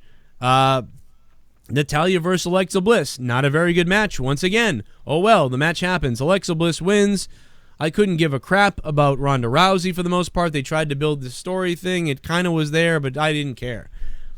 So at this point, to me, Raw is a 1 out of 10 piece of shit. Because none of these matches were good, and most of the storytelling was crappy or a complete ripoff of something they've done 1,000 times already. Then we get Drew McIntyre and Dolph Ziggler versus the B Team after they take out the Revival in the back, which clearly signaled to everybody, oh, there's going to be a tag team title change, and they're going to put the belts on Dolph and everything because they got to face the Shield. So they do it all for Roman. They do it all for the Shield, so they give the belts to the main bad guys of the Raw show. So that was predictable that the belts would come off the team B, whatever the fuck, they suck. The B team loses the belts, predictable. I think this might have been the best match so far of the night. It was the best match of the night so far. Not a very good match anyway, but all right, sort of. Not really. The belts change hands. The first exciting thing happens in the night, although it was 100% predictable. So at this point, maybe Raw is a 1.5, perhaps maybe a 2. I don't even think we're there yet. Maybe a 1.5. And then after that, the Authors of Pain come out with Drake Maverick, and that looked fucking retarded. He's dressed up like his team he's managing, which I thought was dumb as hell. It looked ridiculous. He should have been in a suit. It didn't matter anyway for the most part. It was stupid. They needed a manager a long time ago, and I already told you what I thought. I thought you bring a guy in like me to be their manager, and Paul Ellering works from home on the phone like he's like the bad guy from Inspector Gadget. You just see his cigar in his hand or whatever, and he goes, make the move tonight, and they cut away, and they do all kinds of goofy stuff like that with Paul Ellering, like managing from home, but I'm working for Paul Ellering to make him money. Your job is to make money, make the AOP successful, so I make money, and when I make money, you make a little money, and if I make no money, you don't make any money, and then you're out of a job. I'm already rich, and I plan on being richer. And if you can't get it done, I can find someone else who will. And now you got this weird dynamic going on. And Dr. Claw. Yeah, the Dr. Claw. Dude, I would be so into that. And they didn't do that. They just, oh, here you go, Drake Maverick, because the WWE has no vision whatsoever in their brains. Just throw Drake Maverick out there. Stupid idiots. Anyway. Whoever decided that one, my God, needs to be just bitch slapped. Dude, Jimmy James, Keith Thompson squash match, as predicted. Still haven't seen a decent match all night. At least the Authors of Pain are off to the right track, but it's too late. They've already lost a bunch and sucked. And they lost the Titus Worldwide of all people, dude, repeatedly. Oh my God, dude. And Drake Maverick, it makes them look weak. Now it makes them look like idiots, like they need a manager. But before, they didn't seem like they needed a manager. It seemed like they were unbelievable, and they also had a powerful manager. Like, wow, these guys are unbelievable. But now it just seems like they couldn't get the job done without Drake Maverick. But what has Drake Maverick even really done? So just oh my God, dude, it's so bad. It's so bad. Managers like that don't really add much. What do they do to the scenario? I want you to hit them more. Well, no shit, Yeah. Other managers that get involved and distract and play the psychology game, at least they add something to the scenario. I don't think Maverick, we got to give it a little more time, but even that, it's like it's dead on arrival for me. They need Rockstar Spuds at it again. They need a guy screaming in their faces, like getting them angry, and literally Paul Ellering's at home on the phone, cool and collected, but scary. You know what I mean? And I know Spud could be good on the mic. It's not. No, he is that's good. Not the issue. Spud is he good. Just doesn't he is fit good in this scenario. No, yeah, he doesn't. He doesn't fit with this. It's really weird. And even if Paul Ellering, couldn't do that, the phone calls and at home in the video, which I think he could. But even if he couldn't do that, just bring, I don't know. Maybe I'm an idiot. Maybe a guy with a modulated voice and a freaking mask on would work just fine. Somebody, a higher power, controlling the authors of pain. It doesn't even have to be Ellering if he's not able to do it. Just somebody, like you said, setting it up, in the background. It would work. At least a little more imagination. Yeah, and even if they didn't even know, it just it would just be so good to do something different, and they don't even care. They don't even try. So at this point, Raw sucks ass. And then you have Natalya backstage complaining to Rousey she's sick of the game, whatever that's supposed to mean. And that's when the Bellas come out, and Natalya's like, I need a minute. And the Bellas continually just, throw compliments at Ronda, saying, you'll be the best women's champ ever, and you how about the Bellas intro? Back. How about the Bellas intro? Ladies and gentlemen, welcome the stars of Total Divas with a new book coming out on the Cooking Network, and the former Divas champions, or women's champion, Brie Bella and Nikki Bella, the stars of the TV show, the Skull of Mardafia, I command you! Dude, they literally got a promotional commercial entrance. It was fucking puke-inducing. It's insulting to the fans, and that's the whole point of commentary, was to get over Total Bella's returning in 2 weeks' time, and then everything Nikki had to say. We'll be your training partners. Natalya's good in the ring, but we'll train you on everything else. We'll help you make fashion decisions. And I'm like, it's Ronda Rousey you're talking to, not this makes no sense. And the funny thing is, anybody that knows half a damn about, Ronda Rousey and how she came into the business, they know that the Bellas gave her shit for the position that she's in. And they weren't happy with her initially being hired and treated with a little bit of extra finesse. It's ridiculous. Oh my God, dude. Someone in the chat just came up with maybe a good idea. The Texan in the chat said, how about Jake Roberts leading AOP? Dude, I don't know about Jake Roberts. It could have been good. I don't know about Jake Roberts leading the AOP, perhaps, because I don't know if he can really cut his still. But Jake Roberts filling the role at home on the phone. I need you to protect my investment because I put a lot of money on these boys. I paid their training, and I expect that type of thing. Like they could maybe do that with Jake Roberts as well. And again, you have somebody like me, maybe not even me, somebody better as a manager of these guys, but at home is this veteran, like with cold eyes, this cold character who's worried about money and maybe even more than we know about. Dude, the idea of that, it's very sort of Lucha Underground. Lucha Underground would do a character like this or something like this, but I think they could do it easily in WWE as well. And I just wish they would do it. And yeah, Taz could be their manager, whatever the hell, somebody. But it's just piss poor. But at this point, Raw, a 1 out of 10 piece of garbage. Shawn Michaels, it's absolutely awful. Worst show of the year at this point. Shawn Michaels and Undertaker now step in the ring, or Shawn Michaels comes out, does his thing. It was all right. And then Undertaker came out and then shit at the fan. And then Undertaker's saying like, "Oh, this is personal now. I've known you two for over 20 years, and everything you've had to throw at me, I put you both down, and I took a part of your souls, and your egos just can't accept it. Is that what you think this is about?" Michaels says, and he's like, "I've stayed away. I'm a man of my word." And Taker says, "Is it out of respect or is it fear?" And right there, I was sold. And then they set up a rematch perfectly, because Taker follows it up and says, "If you ever chosen to come out of retirement, there's only one person, to come for, and that's me." Oh yeah. And right there, it's like boner inducing.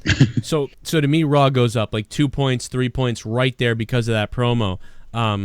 So after that promo, we again go back to AidZ. Sasha Banks and Bayley versus Dana Brooke and Ember Moon. A match we'll never remember. Seems like Dana Brooke is leaving her group. Yeah, or now whatever. she quit. Just another one to quit. Now another Dana week Brooke apart. quits. She might be fired. I mean, to be honest, I think I said last week that I said congratulations in your future endeavors or whatever. Yeah. I believed that last week or the week before that Dana Brooke was going to be future endeavored the night after. Didn't happen. So I wonder if tomorrow we're going to read that Dana Brooke is gone. Maybe not. Maybe she's still here and this is just a storyline. Now they're going to do something. I don't know. But I had this weird feeling that she was going to be let go, and maybe it will still happen. Maybe it won't. I don't know. But whatever. It certainly seems that way. And poor Ember Moon's been buried to hell. Oh, God. And she was interesting, too. So this whole thing is garbage. Ember Moon, the most interesting person in the match. and her team loses. Sasha Banks and Bayley win because they're going to, yay. That was shitty. So that was terrible. Then we get an absolute AIDS backstage situation with Bobby Lashley that was just absolutely cringe-inducing. And then he comes out there on the carpet, and that was cringe-inducing. And then the crowd was so dead from this, how horrible it was. Then Kevin Owens came out, and the crowd barely gave a shit. And it was like, okay, so he quit, but now he's back already. The WWE just couldn't wait to shoot their load off, and now Kevin Owens is back, and it makes no sense. Why would he quit last week? It makes no sense. So this is stupid. And they couldn't even keep him away for a couple weeks. You know, yeah, you couldn't even. Dude, there was people like, I think it might have been Solomon. So there was like, oh, I think at the Survivor Series. I was tweeting with him tonight because I was just laughing at all the people predicting stuff and how he predicted things.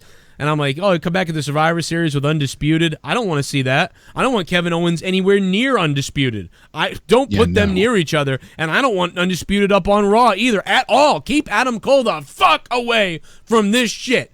So that is horrible. Getting shit about, oh, he's going to be with, we're going to see him and Paul together. He's going to be the next client of, garbage. No. Garbage. Paul Heyman even is if not taking on another client. And we said this on Out of Even if Nowhere he did, it last was week. horrible.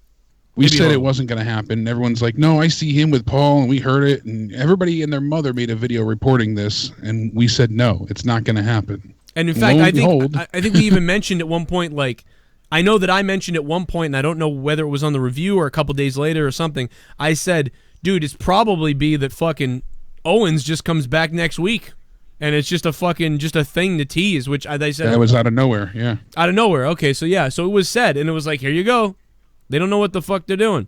So then Braun Strowman and Finn Balor was a waste of time because we knew it was all so they could beat up Finn Balor at the end and the Shield could come out to make some triumphant save. Not only did the Shield come out in a fucking police van for no reason that didn't make any sense at all, it was cheesy, goofy, pathetic. I literally laughed out loud at it. The only swerve was that they got their ass kicked by the locker room and the show went off the air with them getting the shit kicked out of them. So I give like a quarter of a point to WWE for doing something a little different there with that.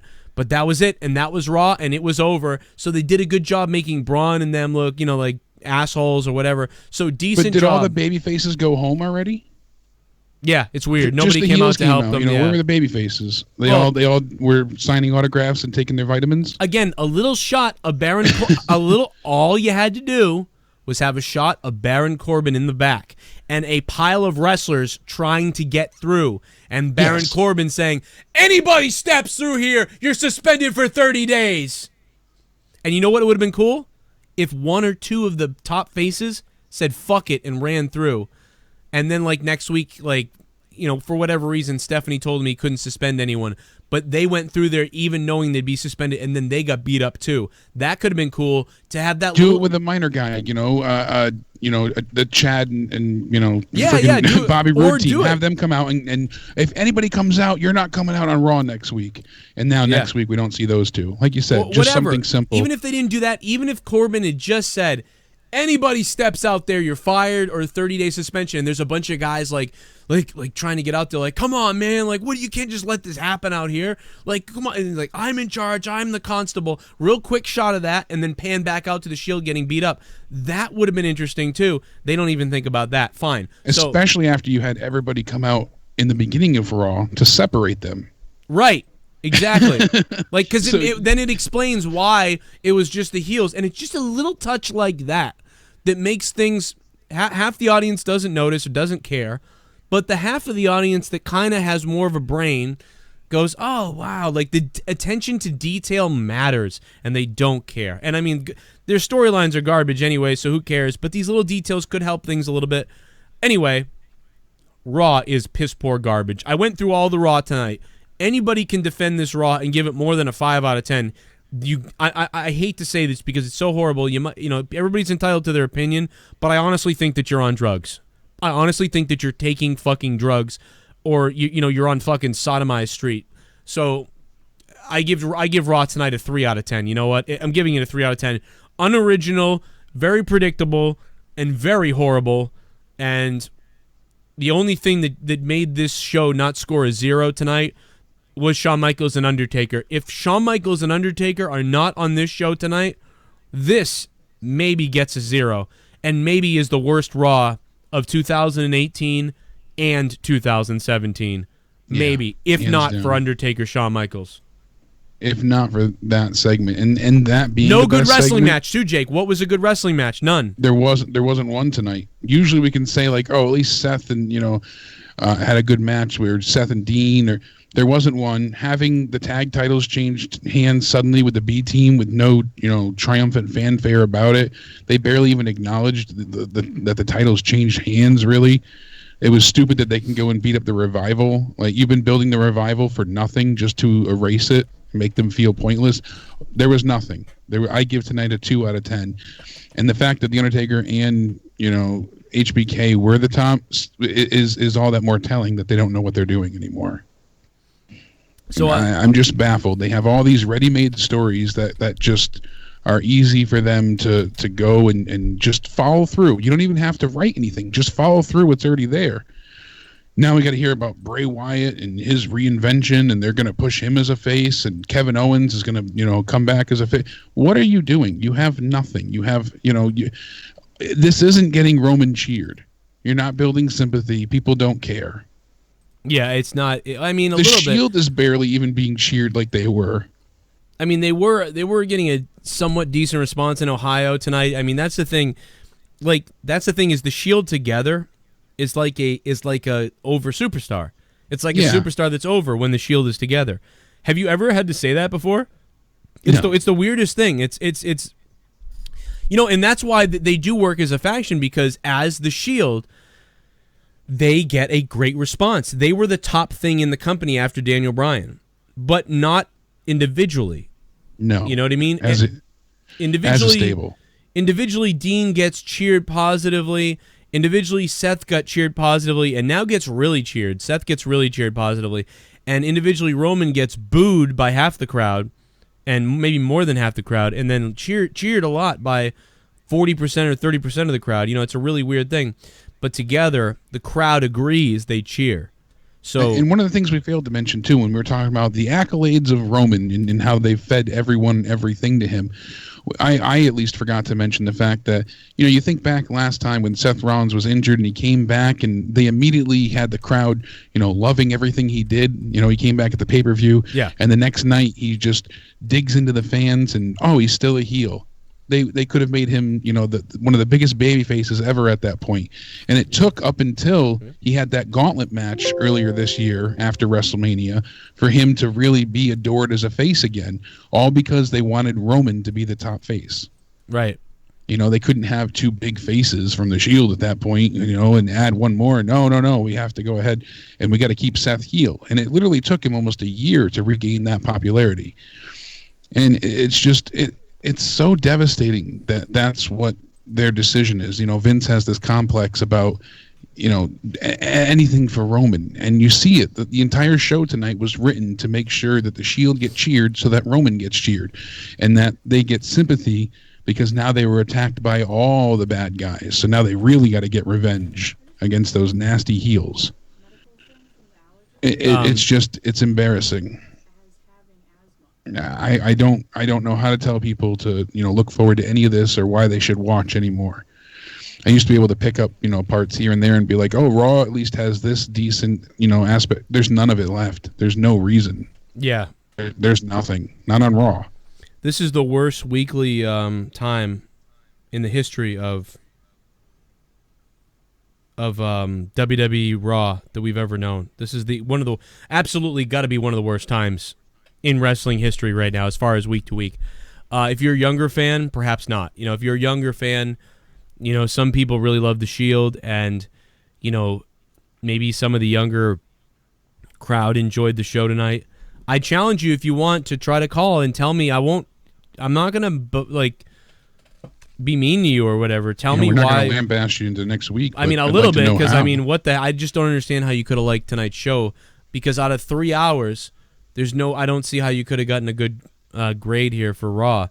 I mean, we're at the point now where WWE's Instagram said that the Shield was the best stable of all time. Yeah. Top 10. That was pathetic. And I'm doing a whole the Four Horsemen above. I'm doing a whole podcast on that. That's coming out tomorrow, because that is wow. How do you get to that point? 704, you're on the phone. What's up? Hey guys, what's up? How you doing? How are you? Dude, pretty good. So I watched tonight, and I honestly could not watch the whole thing. I was embarrassed. The show sucked. Honestly, the Shawn Michaels Undertaker was the best. I laughed, sadly, about the whole Brie Bella fucking up on diving through the ropes multiple times, and I thought she honestly got injured the second time she dove. I was really worried about her. That was scary. Those girls should have been closer. Oh yeah, like, isn't she supposed to be on SmackDown tomorrow?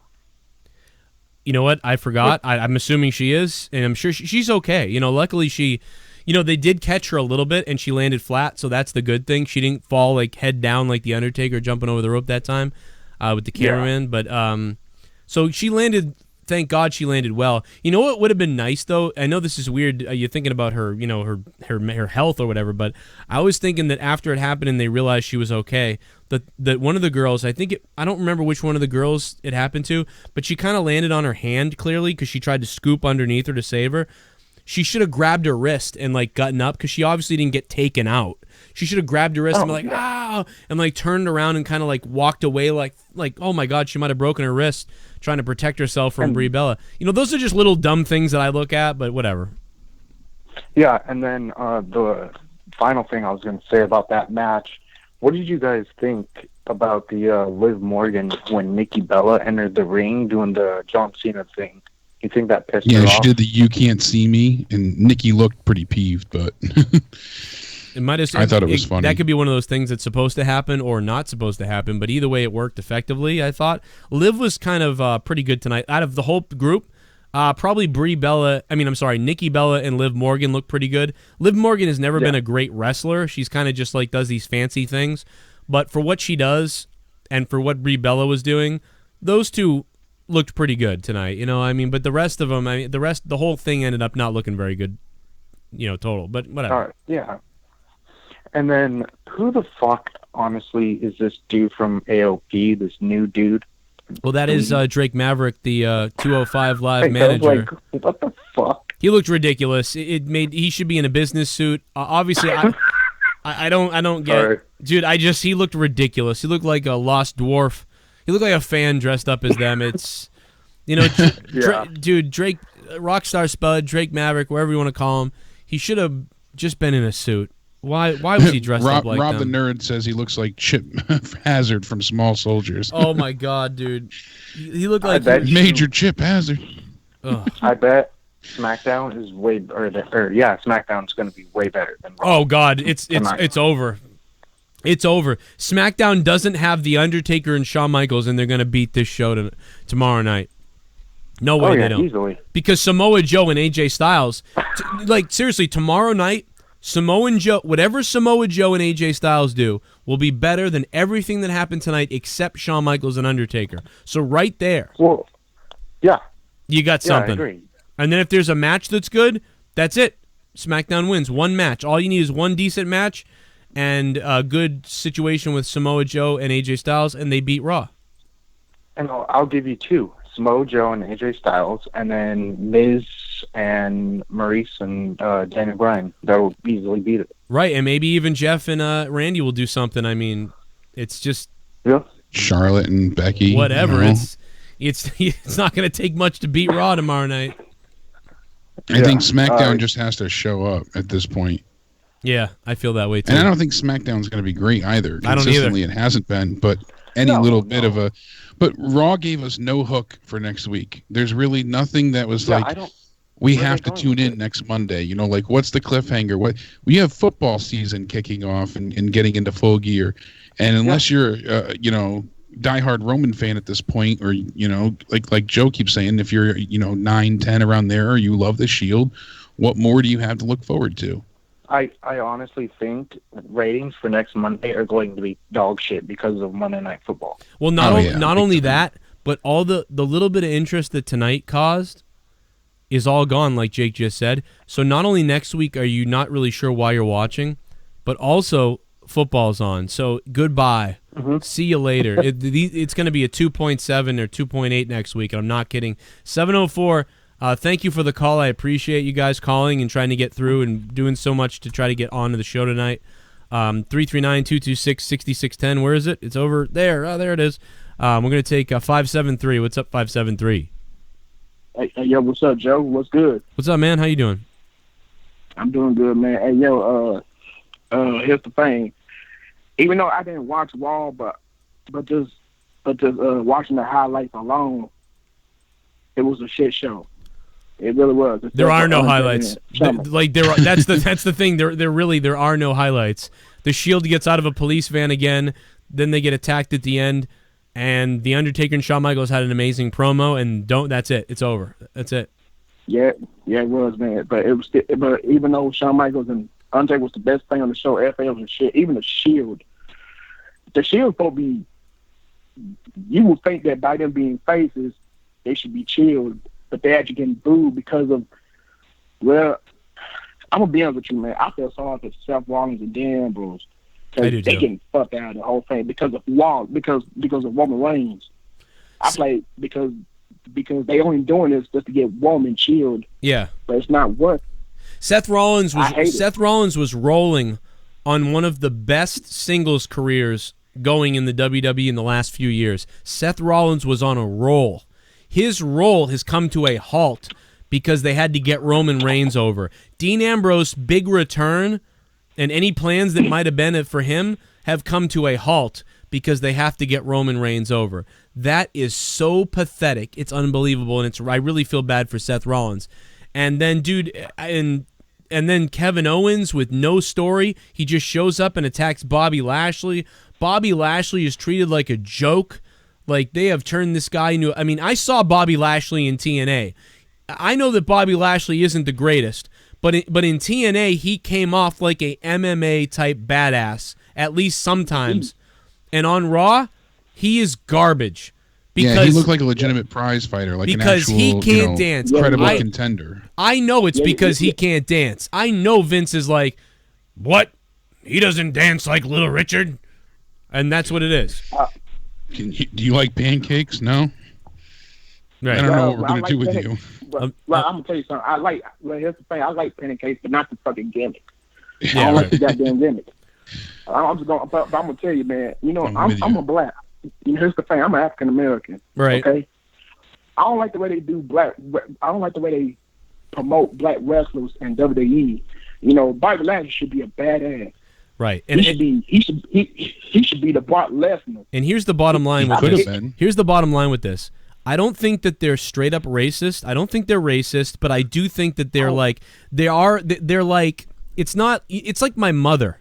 Sometimes my mother will come home and be like, "Oh, this guy at work was so nice, whatever."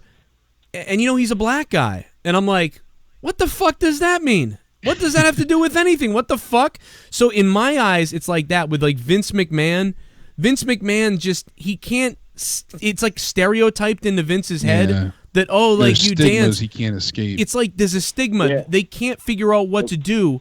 Like his vision of all black is a stereotype of you dance or something like that. And that's not You because... dance, act ratchet. Right, and I don't think that it's like that he really is like full-blown racist. I just think that he can't get past it. It's like when, anybody comes in, you throw the stereotypical thing on them. Like if they come in and they're Asian, you're going to come up with all this goofy Asian stuff, and you're going to go there. And by the way, wrestling is stereotypical. Like when you're remember back in the day with the characters they would make, like, what do you do in your life? Oh, I'm a garbage man. Well, you'll be a garbage man on the show. A repo man, a security guard, a plumber. But it's almost like that's all they can see for a black character. And if you can't do something like that, they just have no idea what the fuck to do with you. I don't know if that's true. I mean, like Ember Moon doesn't dance, and she comes out there and wrestles decent, and she's not very good on promos. So, and Sasha Banks comes out a lot of wrestlers ain't good on the mic. I'm gonna tell you, even most white wrestlers on there not good on the mic. But somehow they still get pushed. Right. So like if you're and listen, I'm not trying to be SJW, but and I'm not trying to pander to black people, but When I'm naive. when white people come out there, you're right. They don't know what the fuck to do, and then they just keep going with it anyway. But for some reason, these guys like Ahmed Johnson, Bobby Lashley, like you just go through all these names over the years. They neutered Sasha. She came in as a heel, and then they I don't want to say like they made her, they bleached her, but essentially they did. They whitened her out to make her into this nice, wholesome Bayley friend. But you know versus what? being that sassy, controlling bitch. But you know what? Maybe it's not racist because you know what? Honestly, they've almost done this with everybody.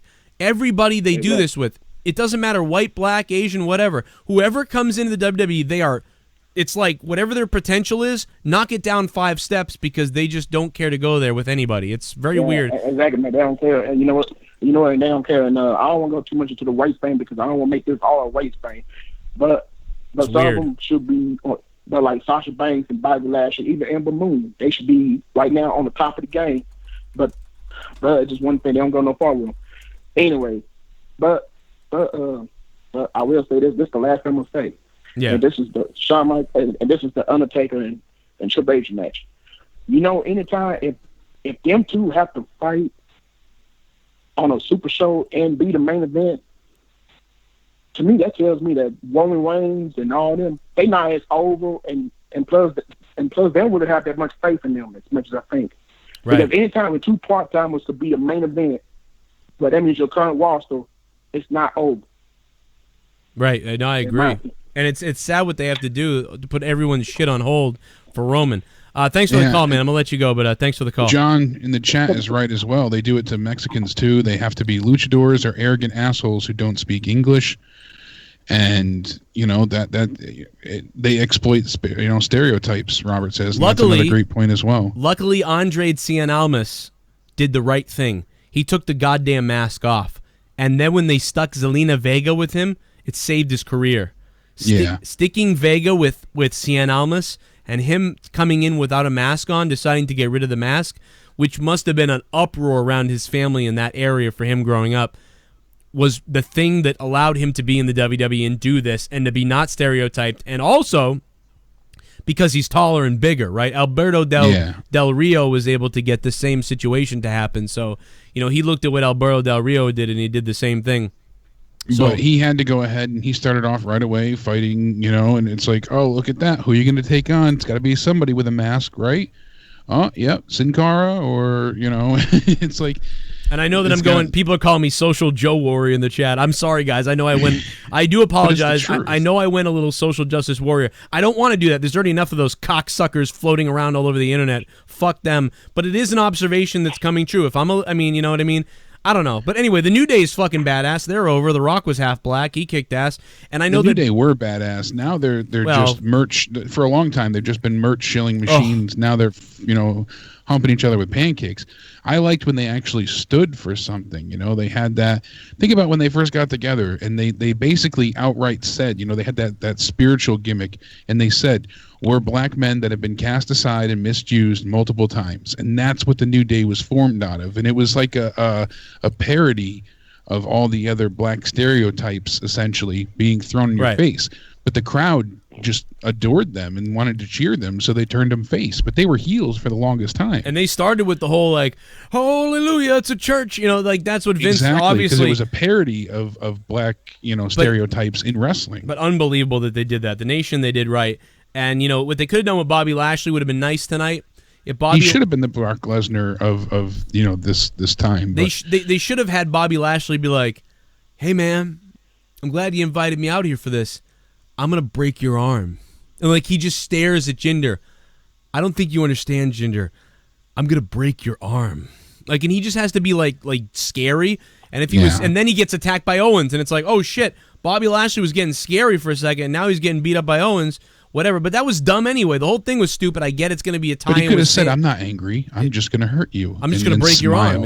Whatever. Yeah. But he doesn't do that, and I get that they're gonna tie this into Sami Zayn somehow. But it's, oh my god, throw up on me now. 347's on the phone. What's up, 347? Yes, how you guys doing tonight? What's up, man? So I thought Raw was good tonight. Oof. And I know you guys didn't agree with me, but I thought it was good. You know what I'm saying? Tell me how it was good, though. Undertaker segment, Alexa Bliss, Ronda Rousey, Natalya, The Shield. It was just an awesome night. All right, so what specifically about? Let's go step by step here. Forget the Undertaker part, thing because that was really good. That was awesome. Yeah. But this is a 3-hour show, so I want to know what these other things because. Tell me this: did we get a wrestling match that was good tonight? No. I mean, how long have you been watching wrestling?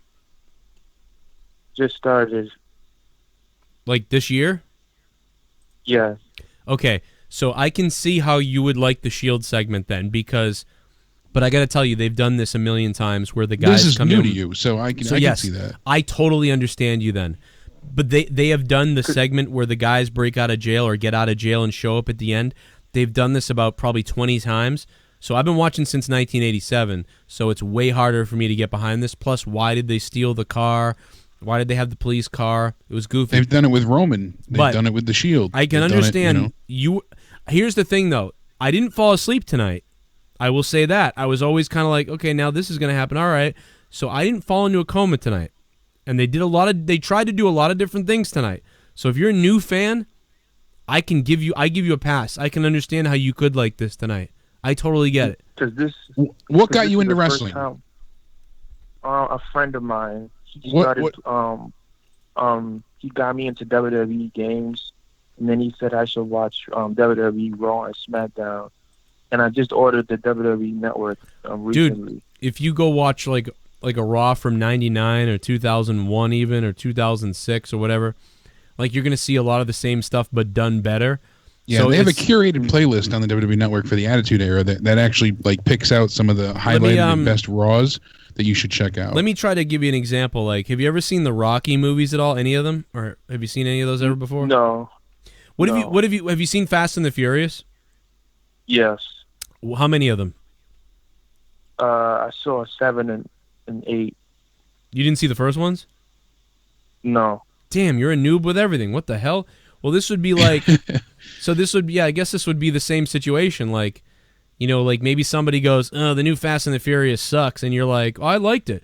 But then they're like, yeah, but what about they kind of did this already in the first and second one. It was better then. And you're like, oh, I haven't seen that. So I don't know how to compare it to you, but all I can say is that a lot of times, whatever one you see first, you like the most, if that makes any sense. Mm-hmm. So you probably, I could see how you could like this, like if you're a new fan. But what would you give it out of 10? Like, honestly, out of 10, like you've been watching all this time, like, what would you give the show, like using just your mind about what you've seen so far? What would you score the show tonight? I'll give it like a 6.5. Okay. I'm totally down with you giving that, as a new fan, being new to it, and giving it a 6.5 out of 10. But I'll tell you what, if you were a new fan in 98 or a new fan in 99 or even maybe a new fan in like 05, 06, you'd be coming out of a good Raw giving an 8 or 9 out of 10. And that's the thing I'm trying to kind of like tell you. But I can appreciate your opinion of 6.5 out of 10. I mean, I'm an old jaded fan. I'm giving it a 2 or a 3. Right. So, but I can understand that you would give it that because you haven't seen a lot of this stuff done over and over and over again. So you're not thinking to yourself, wow, they've done this a million times. This is dumb. You're thinking like that was pretty fucking awesome when they showed up and everything. Yeah. So I get it. I get that. Anything else you want to say? No, that's it. Thank you for your time. Yeah, man. I hope it gets better, and I hope you like it even more. Thanks, man. See, I'm not going to shut down a guy who's new, who comes in, says, hey, man, I thought it was pretty good. He probably thought it was like a 7.5 out of 10, but lowered it a little bit because he was afraid I would bite his head off. So, like, even if he gave it an 8, okay, I get it. It's a new fan. That's okay. I get what he's saying. And he gave it a 6.5 out of 10. That's still not very good. I think a new fan would give it like a kid would give it like an 8, a 10 out of 10, or a 9 out of 10, or an 8 out of 10 if you're a young kid and you really like it and you're new. So that's, I'm not going to spoil someone's time. If you enjoyed it, then you honestly enjoyed it and you're newer. Like, that's awesome that you're enjoying it. And that's good for WWE. But what's not good for WWE is the 60% over 20 male audience that thought this was a shit show tonight. That's the problem. But I can appreciate that guy. Let me go to the donations real quick, see what's up. Super Chat Party. He might have been trolling, I don't know. By the way, for Sosu fans, Alexa saying OHIO was sexy. Yeah, Generated G53. What's up, Generated? Generated, you can call him in. I'll try to get you on. I know you called a bunch tonight. I like what Scott said. How did WWE get a new fan? One new fan. One new fan. How did that happen? Because of the video game. So it was thank you, 2K Sports, and whoever the guy is who recommended watch the real product to the guy. NHL gets fans this way. I've streamed hockey before and had people be like, dude, I love watching your hockey streams. And then they try to watch hockey, then they do, and they become a hockey fan. Give it a hell yeah! Some things really made me roll my eyes tonight. Yeah. HBK Taker promo was really good. Shawn Michaels' words were great. Just wish I knew who the hell he was looking at. I give Raw 6/10 for that promo alone. Wow, that promo alone got Raw 6 out of 10. A sawed-off duck butt. Thank you for the... I mean, that promo couldn't raise the bar for me. I mean, it was a good promo, but again, they've even done that before, you know, to be honest. Again. Give it a hell yeah! Hey guys, just jumped on the show. There are some reports that Rollins legit cut his arm pretty bad on the police van window. Awesome. Cole Zeller, thanks for the 316, Cole. Appreciate that, man. I mean, maybe he might have, but they don't. They would all. It's not out of the question. They don't leak those reports out, also. So he might have, even though it's working glass. You know, I mean, they probably, you know, have that from the props section or whatever the hell. But give it a hell yeah! I'm sick of Taker. Breaking next week, Jim Ross is going to call the match. Yeah, right.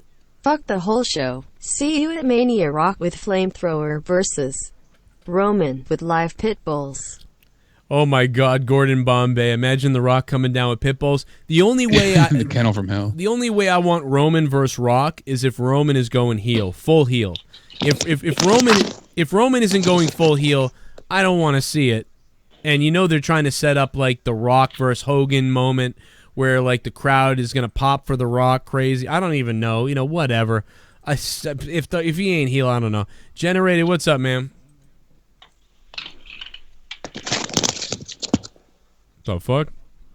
Oh, sorry, guys. I have to call you back because all I can see right now is a black screen, so... Well, I don't care what you can see. Can you hear me? Yeah, I can hear you. I just see nothing but a black freaking screen on, man. I was trying to get my camera on, but... Oh, I got you. You're good. As long as we can hear you. No, you're all right. What do you got? So, as I said in the donations, this Raw literally made me want to wait till Sunday for a Browns game. But... Dude, let me tell you something. As soon as I heard the Bella Twins music, normally I would just, you know, nonchalantly get my laptop out and just start looking up stuff or making stuff for, you know, when I start streaming soon. But I literally turned off my television and played Overwatch. That's how pissed off I was to hear that music. I went on Twitter, though, out of curiosity to see what the live crowd was. Yeah. I don't know if people can confirm this in the chat if you were there in Columbus, which, by the way, God bless my brothers down to the down to us. You have to put up with this shit. Thank God we got a house show for SmackDown, which I didn't go to. Well, WWE stole the Boston's pay-per-view and gave it to the women in New York instead. We got screwed. Well, the only reason why we didn't get a pay-per-view here in Cleveland was because the queue is getting renovated. So they were like, oh, we can't do Quick Homes Arena, so let's do it at the arena that's right next to the college. So they did it at the Wolstein Center for a house show instead. It was supposed to be SmackDown Live. But right.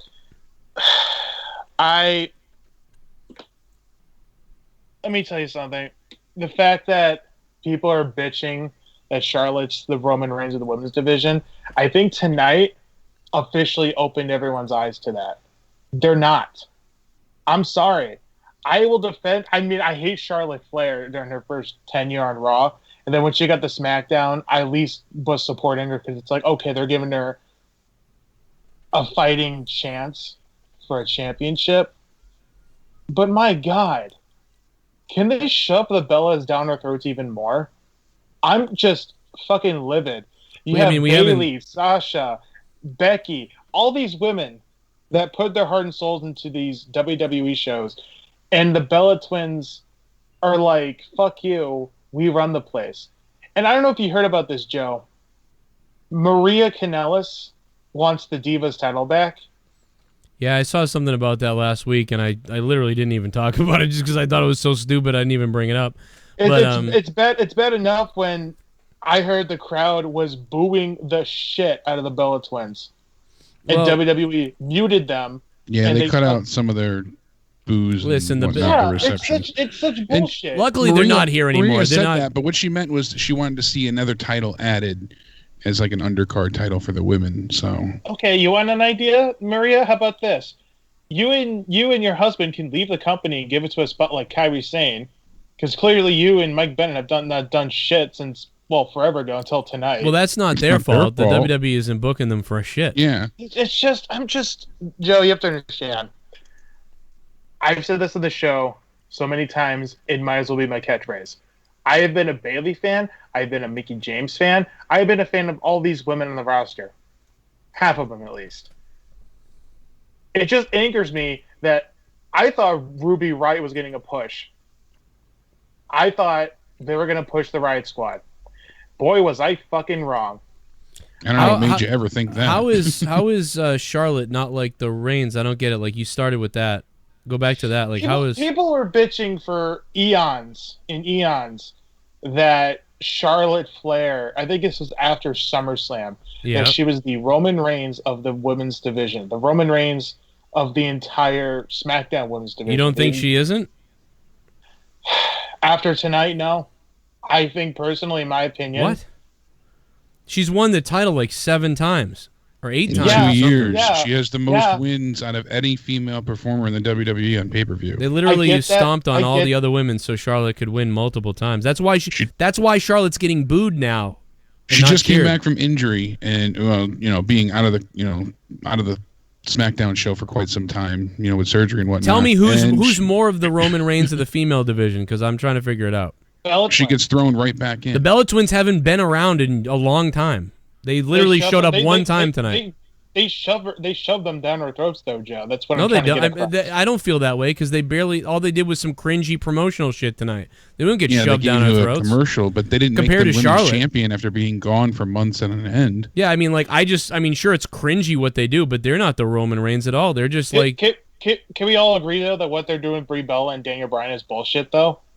I guess. I mean, I don't know, but I'm just I going don't back to your. think so. I'm I think just, it fits with the story. Yeah, I mean, I don't mind what they're doing with those two. Jake, either. I don't want to get heated with you, man, and I like you too, and I like. No, I'm not getting heated. I'm just saying, like, there's clearly Charlotte is the Roman Reigns of the female division. No, and I respect that, Joe. I really do, and I love the show, and I love how we all have different views. But Jake, let me say something to you. I just want to see we all get on this. At least no, I like you. I think you're on drugs, but I like you.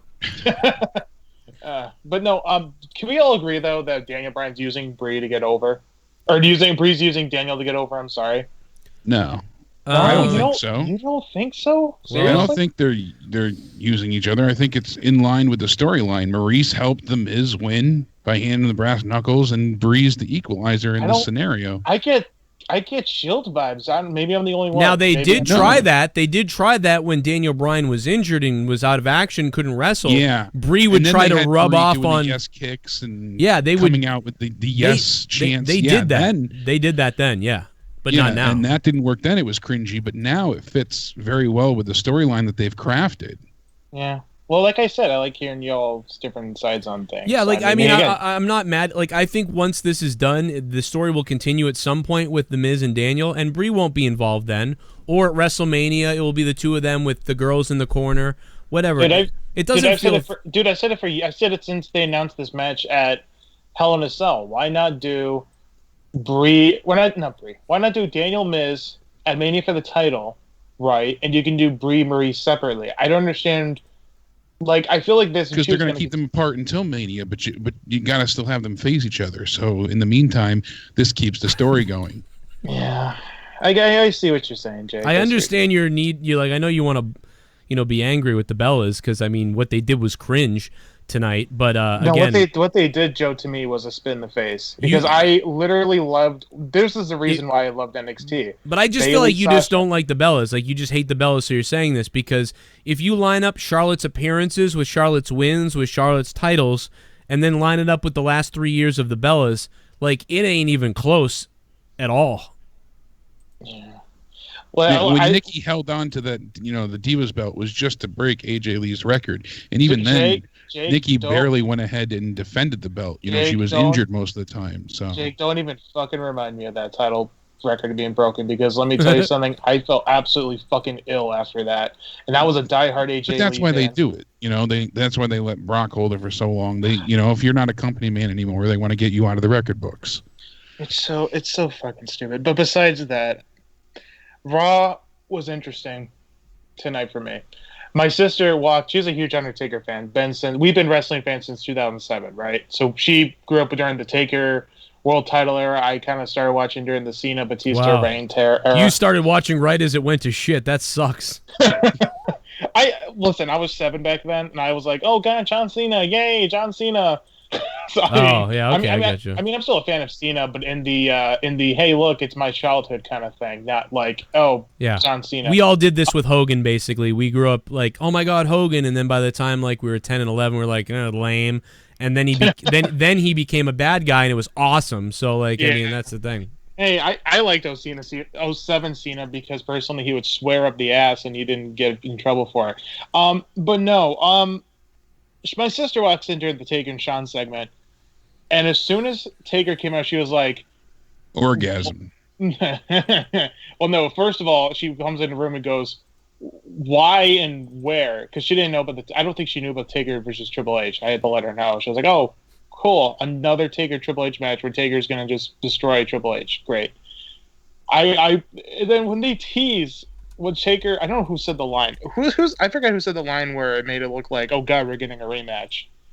But my sister looks at me and goes, if Shawn Michaels is seriously considering going out of retirement, yes, please.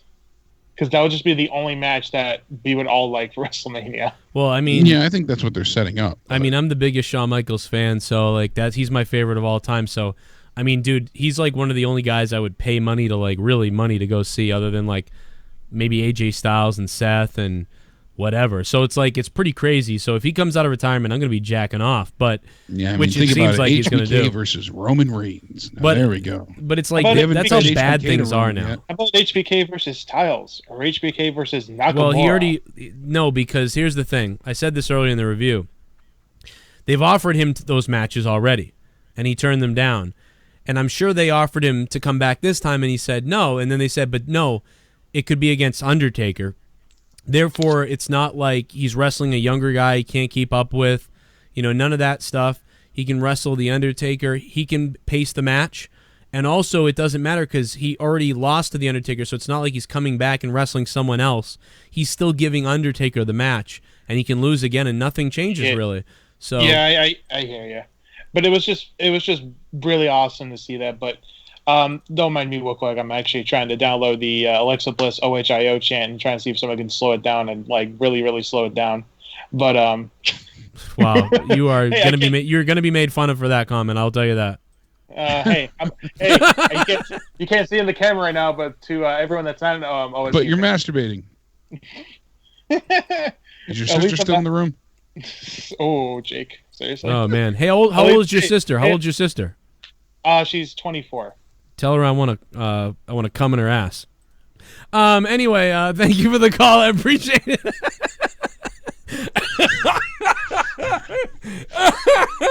Okay, sweetheart, get ready for the gook. Dude, that guy was. And you can make her chant OHIO. Dude, Generated was a trip tonight. I just wanted to see what the next thing he was gonna say was. My God, Generated, you were a mess tonight. I love it. I couldn't stop listening to his insanity. I wanted to just keep it going on the phone. I never wanted to get rid of that insanity. He made about as much sense on some of that call that Raw made tonight. The fucking love you, Generated, but holy fuck, bro. What in the world was that fucking call, man?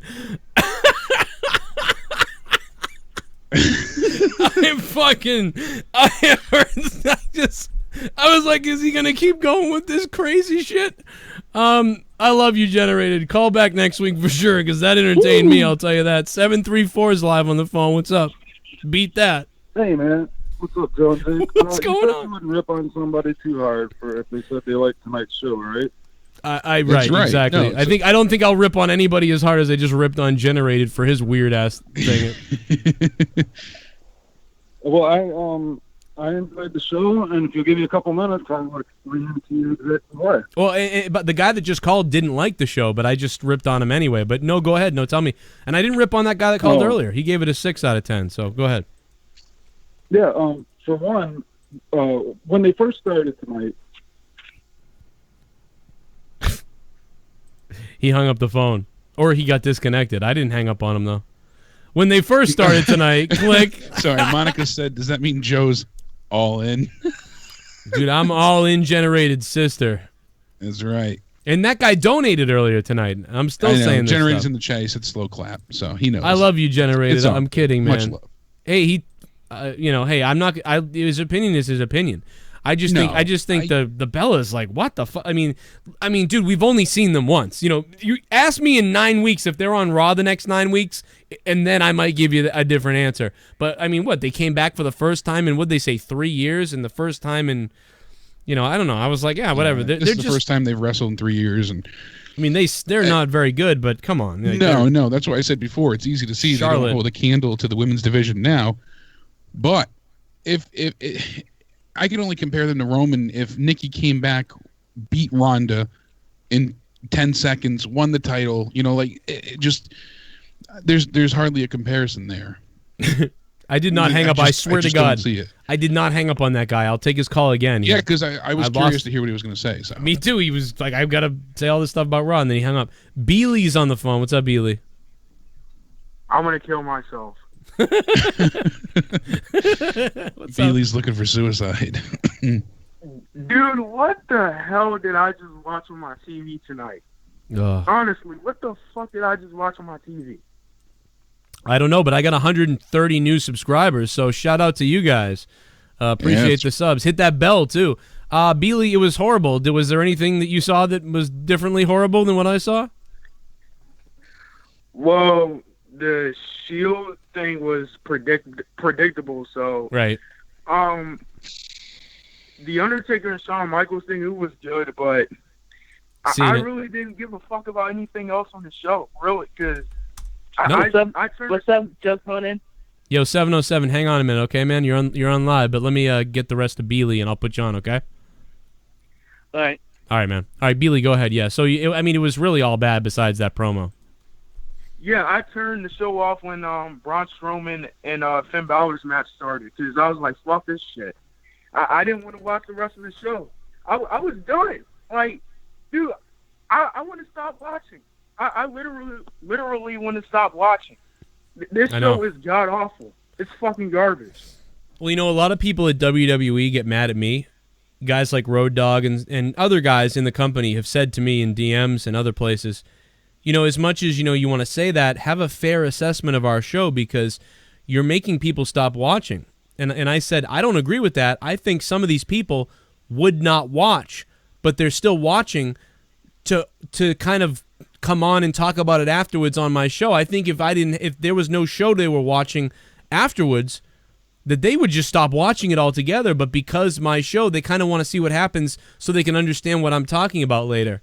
So I think that it's 70% the other way, that people still watch because they can come here and talk about it. Otherwise, you probably would just turn it off. Yeah. Oh, and by the way, why was Drake Maverick dressed up as one of the Authors of Pain members, and because why is they're he idiots. their manager? They're idiots. That made no fucking sense. Dude. I laughed out loud when I saw that. I wanted to kill myself. Literally. It's classic WWE. AOP loses their manager, so they need a new manager. Then they don't get a new manager. They lose to bad teams.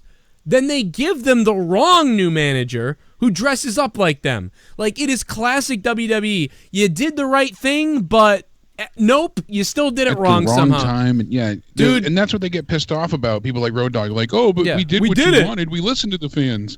They're never happy. You're never happy.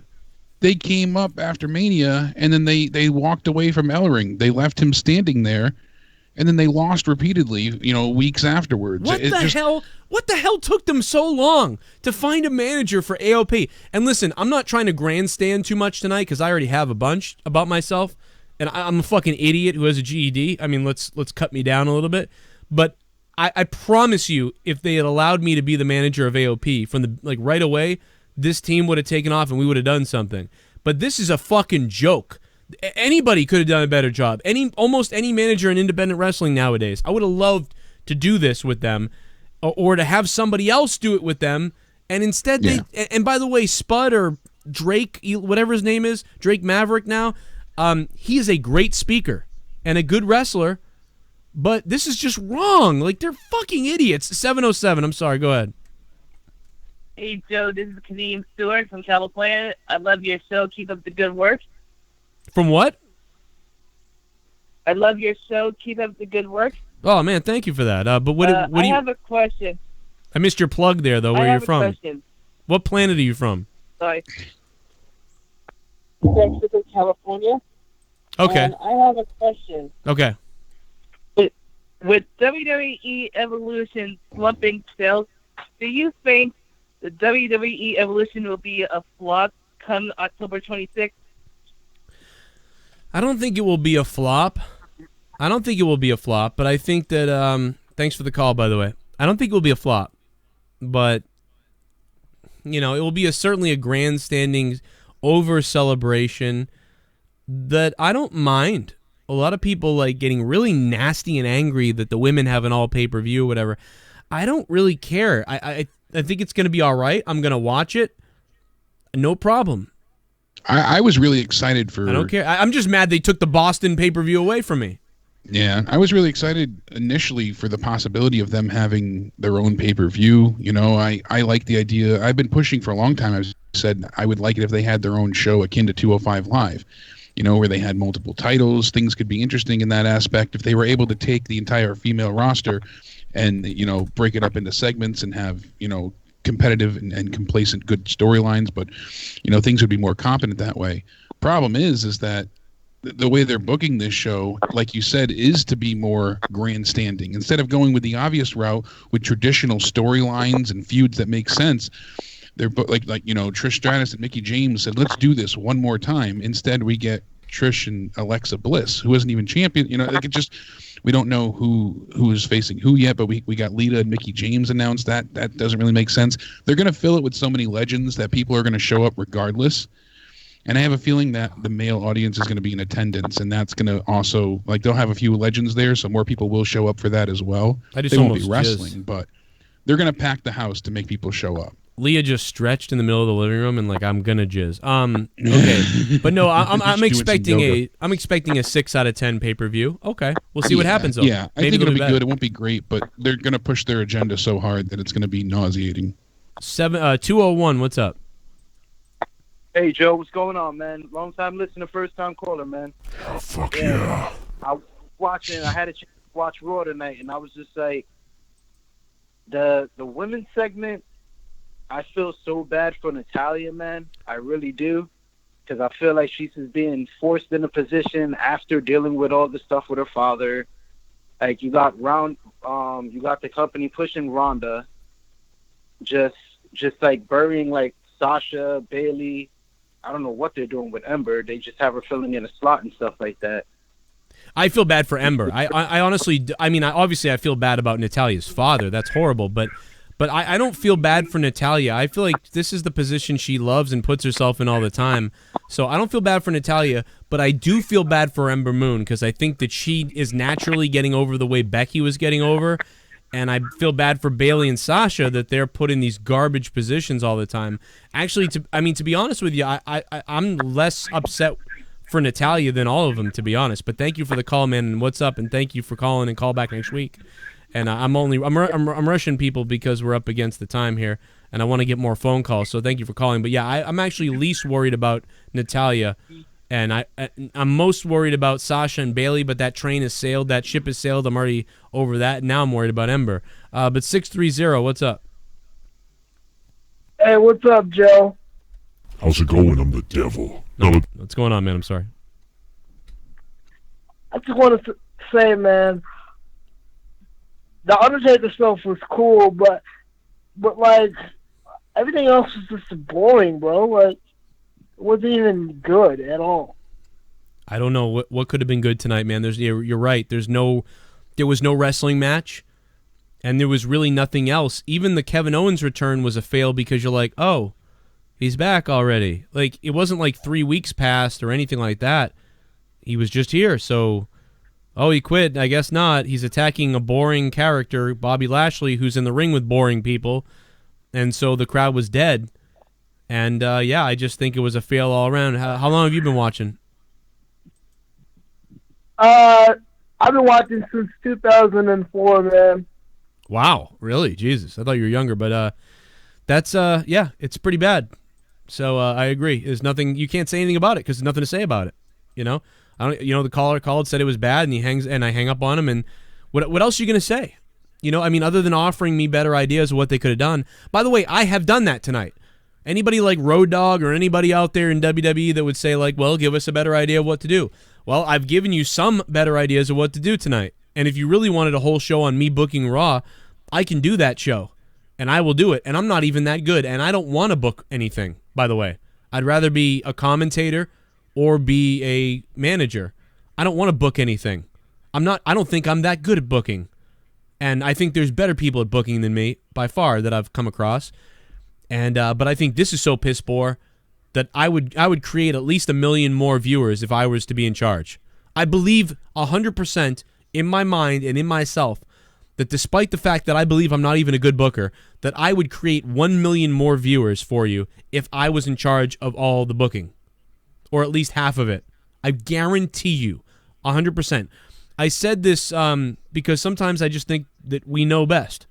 If I was in charge of Xbox before they launched Xbox, I looked at all the things they were doing. I said, if I was in charge of Xbox, this company would sell more units.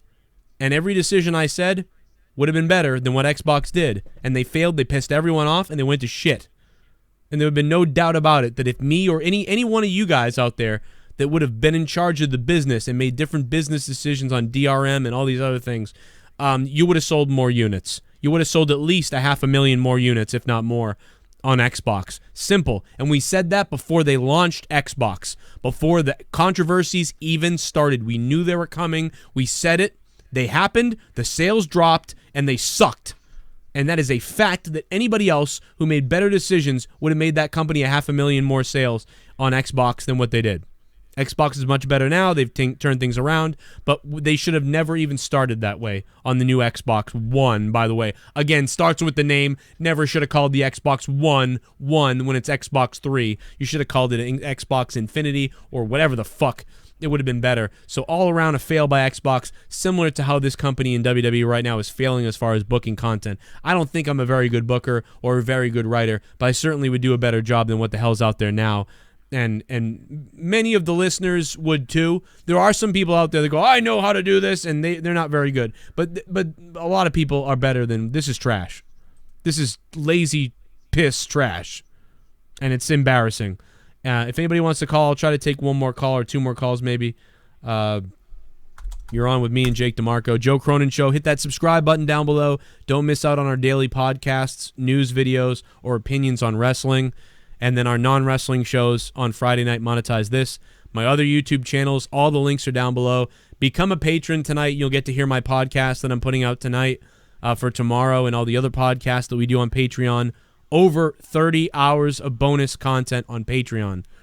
Got the plug out there. WrestleCrate.com. Use coupon code Joe Sent Me, and you get a percentage off on your Wrestle Crate, the first ever wrestling crate box, and a company that's been supporting me since they launched their first crate.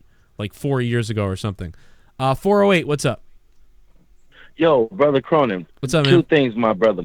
I've been calling since, been trying to get in since that Battleground back in D.C. in 2016, brother. Hey, yo, Brother Cronin, you are the man. Jake DeMarco, you are the man. Just wanted to say, I heard you earlier about the GD. Fuck that. Because half of the people in them chats, they wish they could be as smart as you. And I remember when you was like, oh, they didn't think you were a valid journalist. Fuck that, too. And then on the other note, because this is Busy from D.C., now Busy from Atlanta. Right. And since the last time I donated, I had to ask it. Yo, where's Larry Funk? Somebody get Larry Funk. I just want to hear Larry Funk one time, my brother. That's all I had to say, brother Cronin. Keep it going, Jake DeMarco. Keep it going. Just wanted to send some love to the show, baby. Love Thanks, y'all man. to death. Love you, man. That's it, man. We're sending out the bat signal for Larry Funk. Thank you for that call, man. I love you. Appreciate that. We're, you know, we heard from Larry Funk 2 months ago, I think now, and I got to start getting Larry's phone number because people do check in all the time to wonder where Larry is. So, Larry, man, if you're out there, we're sending the bat signal, man. Give us a call. Let us know you're okay, man. People are still worried about you. So hopefully Larry can call up on Monetize This or something this Friday night at 11 p.m. Last week I put the belt on the line, and not only did I retain the belt, I had to use the money in the bank, the points in the bank, to retain my Monetize This championship. By the way, this thing is heavy, man. I cashed in. Dude, I hit Grimm's Toy Show in the head with this bitch. I mean, I nailed him with this sucker. Anyway, I think we're done. Let me take some more donations. We got some more we got to play real quick, and then we'll get to the end here. If you want to get your donations in, drop them now while we're still on.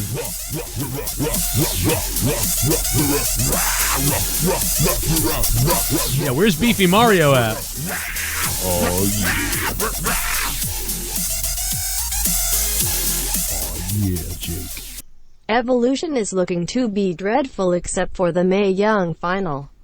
Vince should honestly just apologize for 1 hour and a half for degrading women 4 years and giving us divas instead of good women wrestling. It's his fault that we got 30-second matches. Such BS.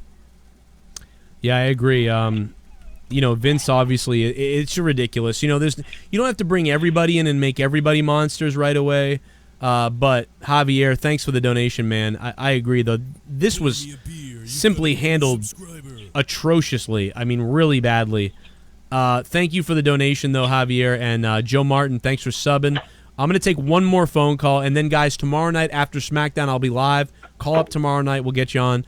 Last call, 626. What's up? What's up, Joe? Long-time listener, first-time caller. How you doing?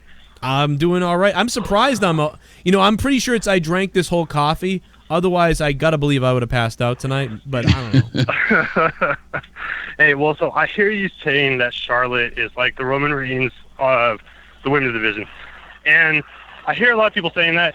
I don't really agree with that because I think, like, genuinely, unanimously, people will agree Charlotte's at least top 3, like, in the world of women's wrestling, right? Oh, Like, by the way, I love Charlotte. By the way, I love her. I do too. Yeah. I'm not one of those people. I think she was pushed a little too hard, but I do love her. I really do. It's not like Roman Reigns. I actually like her. But I guess my opinion of that is the crowd, the overall crowd, most of the casuals and a lot of the smarky people, they are irritated with Charlotte, and they kind of are sick of her. So that's why I think she is the Roman kind of the women, but it's not as bad, obviously. But they're doing it on purpose now, right? For Becky, like, even though it should be the other way around, like, Charlotte should be the heel and everything, but, like, this time they put the title on her, they did it, I think, to antagonize the fans on purpose, right? I thought that as well. In fact, I spoke to Aaron Rift. I was on his show the other day. I don't usually call into his show, but I called into him to talk to him real quick because everyone says, oh, Becky Stone Cold or Stone Cold Becky, but she's way more like Bret Hart. She's doing the Bret Hart thing of, like, you screwed me, this is BS, I've had enough of this shit. The only difference is the crowd's cheering her. So this whole situation is way more like Bret Hart than Stone Cold. It's like an anti-hero. Yeah, but the anti-hero thing is relatable to Stone Cold, so I do get it. But it is funny that it's more like the Bret Hart situation. Yeah, this is the current, like, in this day and age with the paradigm shift and how wrestling is booked and handled and the PG goodness, wholesome, family fun, friendly TV that we get, this is as close to female Stone Cold as we'll probably ever see. See, I think Ronda Rousey is more the Stone Cold female. Ronda Rousey is way more like the Stone badass, Cold. Outright, but... Yeah, Becky is like, oh, I deserve this, and it was my time, yeah, bitch, and stuff like that. I mean, that was a horrible accent. But it was just like, I don't know what that was. But it's, yeah, but anyway, I don't know. I do like what they're doing, and here's the thing. A lot of the journalists and people out there don't believe that they are doing this on purpose. They think the WWE legitimately thought that Charlotte was going to get cheered. I almost can't believe they're that dumb. I think like you think. I almost think that they're doing this on purpose to antagonize the fans because they can't be that dumb. Well, I mean, in Charlotte, like when Charlotte's a heel, she's like the best in the company. I think over anybody. Like she got booed at the Hall of Fame out of kayfabe. Right. And that's crazy.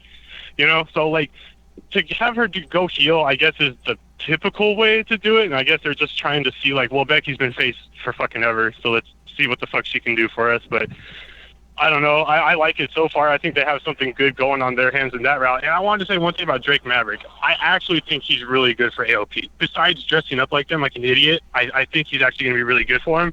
He kind of reminds me of Spike Dudley, except he can actually talk. But maybe if they use him in that way, like if they have table matches and ladder matches and shit with AOP, he's going to get involved and he's going to do some awesome-ass shit. So I see it in that way, where he can elevate them to make more memorable moments in that regard. Well, I will say, too, when I saw him, I wanted to think, what a good idea they put Drake with him. But then, like, that was overshadowed by, why the fuck is he dressed like him? Is he going to wrestle with them? Yeah. You know, so he that looks like a fucking idiot. We'll see what they do next week, I suppose. And I'm sure that's the thing is he's really good on the mic. But I don't know. He kind of I feel like they need that colder character or a more obnoxious guy. But he can be obnoxious, as we know with the Spud thing. But, you know, whatever. I don't know. Maybe it'll be good. But, yeah, him dressing like them threw the whole thing for a fucking twist to me. I don't know. Yeah, because AOP was dead in the water. They obviously weren't going to write him to do shit. So you might as well give them some kind of mouthpiece because they weren't going to fucking do anything with Titus. Why didn't they do that right away? Because you knew that they had... You knew this. We all knew this from the beginning, and we said it right away. Like, they need a manager. What are they doing? Oh, my God, they need a manager. What are they doing? And they like Paul obviously doesn't want to go on the road, so you should have just... Did you hear my idea earlier? Sooner. Did you hear my idea earlier? What was it? So my idea earlier on my show, I went through it. Unfortunately, everybody's going to have to listen to this again. I'll make it quicker. But my idea was like, first of all, I'm putting myself there because I want to fucking manage this team. So you put a guy like me in charge of the AOP, right? Even maybe Drake works actually, as long as he wears a suit. And you have Paul Ellering on the phone, and Paul Ellering is like, you know what I mean? Like, you better get this done or you're not getting paid. And it's a thing where like they go to like Paul Ellering in a chair and he's like got a cigar or whatever, and he's on the phone and he's hired the manager that's managing them. And so like there's this whole dynamic with Paul Ellering. Like, I told you tonight to make sure that they got that victory in 30 seconds. I gave you 30 seconds. They didn't win. It took them 50 seconds to win tonight. Keep it up and I'll fire you. That's fucking sick, because then even like that would make sense for Drake to leave 205, because you could just write it and like, oh, well, Paul's paying me way fucking more money and you guys aren't delivering. You know, like, so I don't know. I could see that. That would work way better than just he left for no reason. He left because reasons and shit. Yeah. So, you know, and Paul's at home like really cold and fucking evil too, and he's like, you better get this done, you know, or you're fired, you know, that type of thing. So you know, so now I'm slapping the AOP. Guy from Inspector Gadget. Exactly, Gadget, exactly like that. And now I'm in the back yelling at AOP, and I'm slapping them in the face, and I'm like, God damn it, don't embarrass me. And then, you know what I mean? And then, you know, I'm like, do you guys realize 42 seconds? Paul said 30 seconds. I'm going to get fired for this crap. You better get more angry. Next week, I want to see domination. He said 30 seconds. I want 20. Slap him in the face. And then you cut away, and it's like, oh, my God, what is going on? And Paul Ellering has these vignettes every week where he's on the phone with me, where you don't even see me or whoever the manager is. You just see Paul being like, I want total evisceration this week, or those type of things. Just that would be so different and cool. Like, do something. But here we go. Just fucking dress up like them and come out there all goofy, like whatever. Dress up like the Shield, and then the tag team titles are going to be out of the division for a while. So I mean, even now they're still going to be dead in the water, because Drew and Dolph, they're not dropping that shit anytime soon. Like, they're going to rock that till at least Survivor Series, I think. But yeah, I mean, it's got to be. They're still just going to flop around doing nothing. So, but thanks for the call, man. I really appreciate it. I'm going to get back to listening. Are you going to get on Twitch tonight? You know, I'm not sure about that yet, to be honest, but I'll figure that out. I don't think so, because I think... That would be pretty sickies. Yeah, I'd love to do it, man. I don't know. I might do it. I'm not sure yet. We went pretty late, but maybe. But I don't know. I don't think so, but maybe.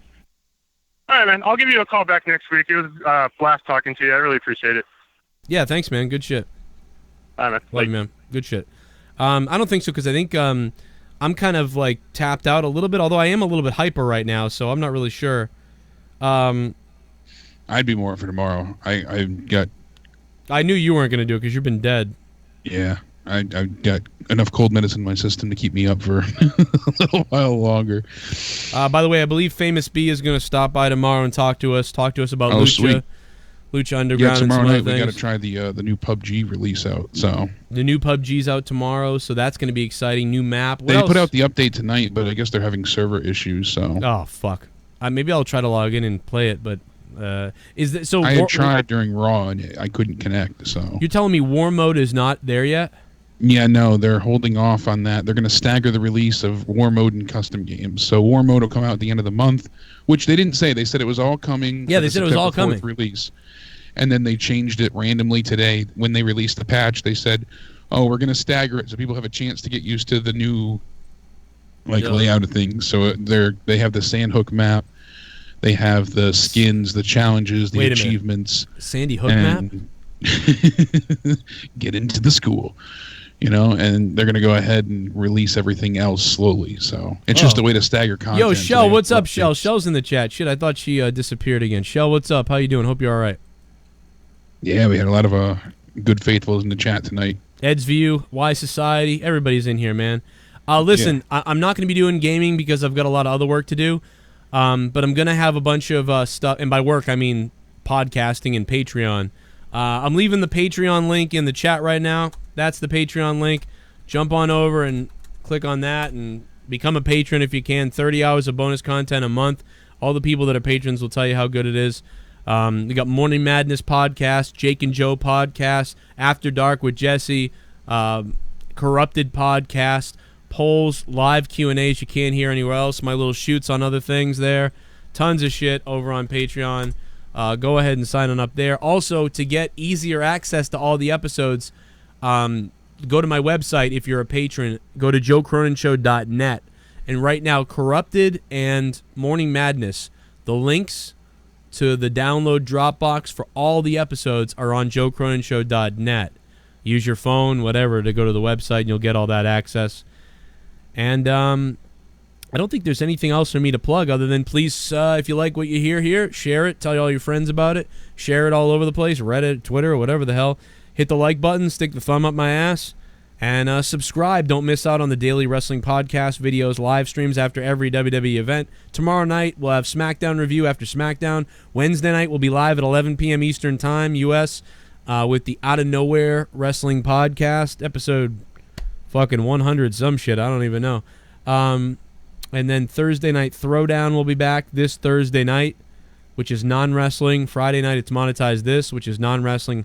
The biggest party of the week, Monetize This Friday night at 11 p.m. Eastern Time, U.S.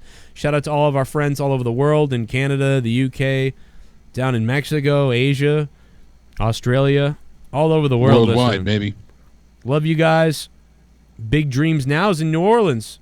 Well, they're always coming to your city, Big Dream. Come on, man. I've been around for 6 years. I have tons of old content you can go look up and listen to me for endless times.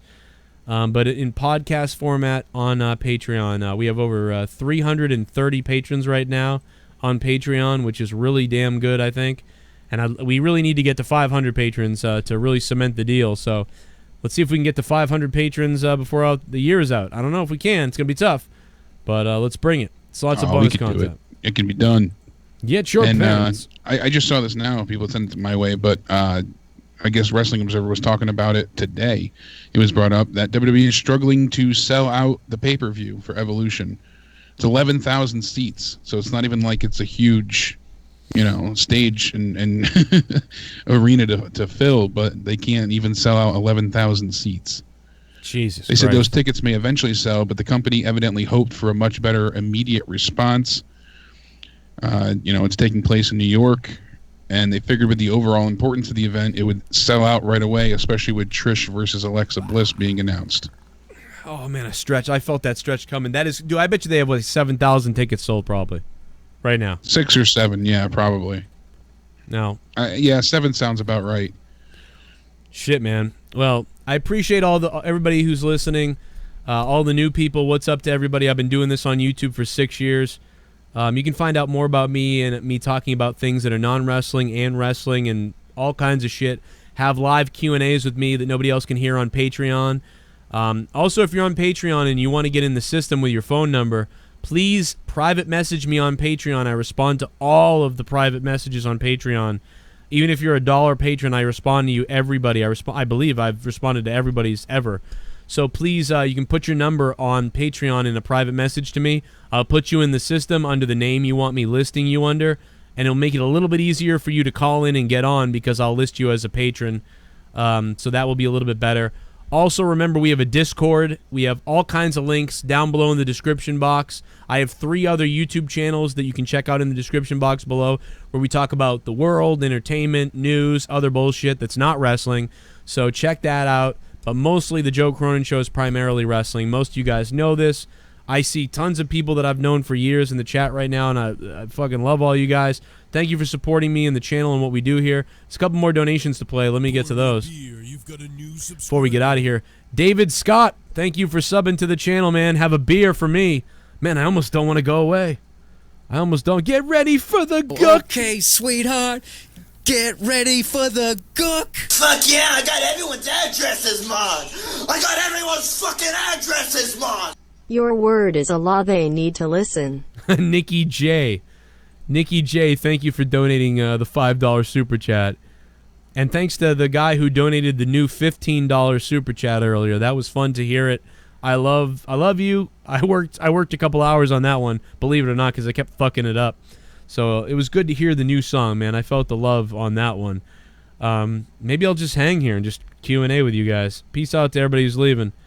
Let me sit here and just hang for a minute. Shit. Jake, you want to get out of here? You should get out of here, man. You're probably dead. Yeah, I will. I'll be back tomorrow night for Smackdown. I'll hit you up during the day, and we'll definitely shoot some shit and tear it up tomorrow night. Sounds like a plan. Hell yeah. I love you. I've been you know it, baby. Much love right back at you. I've been using this throat spray all night, so that shit works wonders. I saw you dying earlier at one point. I kept you off camera. Borat Trolls, thanks for the sub, man. How you feeling? I'm doing all right. Everybody else was sick in the house, and now I got it, of course. I knew you were dead because I hadn't heard from you in days. I was telling people, like, I think he's fucking sick or something. I don't know. This is when you get sick, bro, when it gets hot out again all of a sudden, and it's cold, and then it's hot. First week of school, Danny missed 2 days. Courtney's been home sick, and then, of course, I take care of them, and I get it, so it's been fun. Yeah, man. That's how it goes, baby. That's how it goes.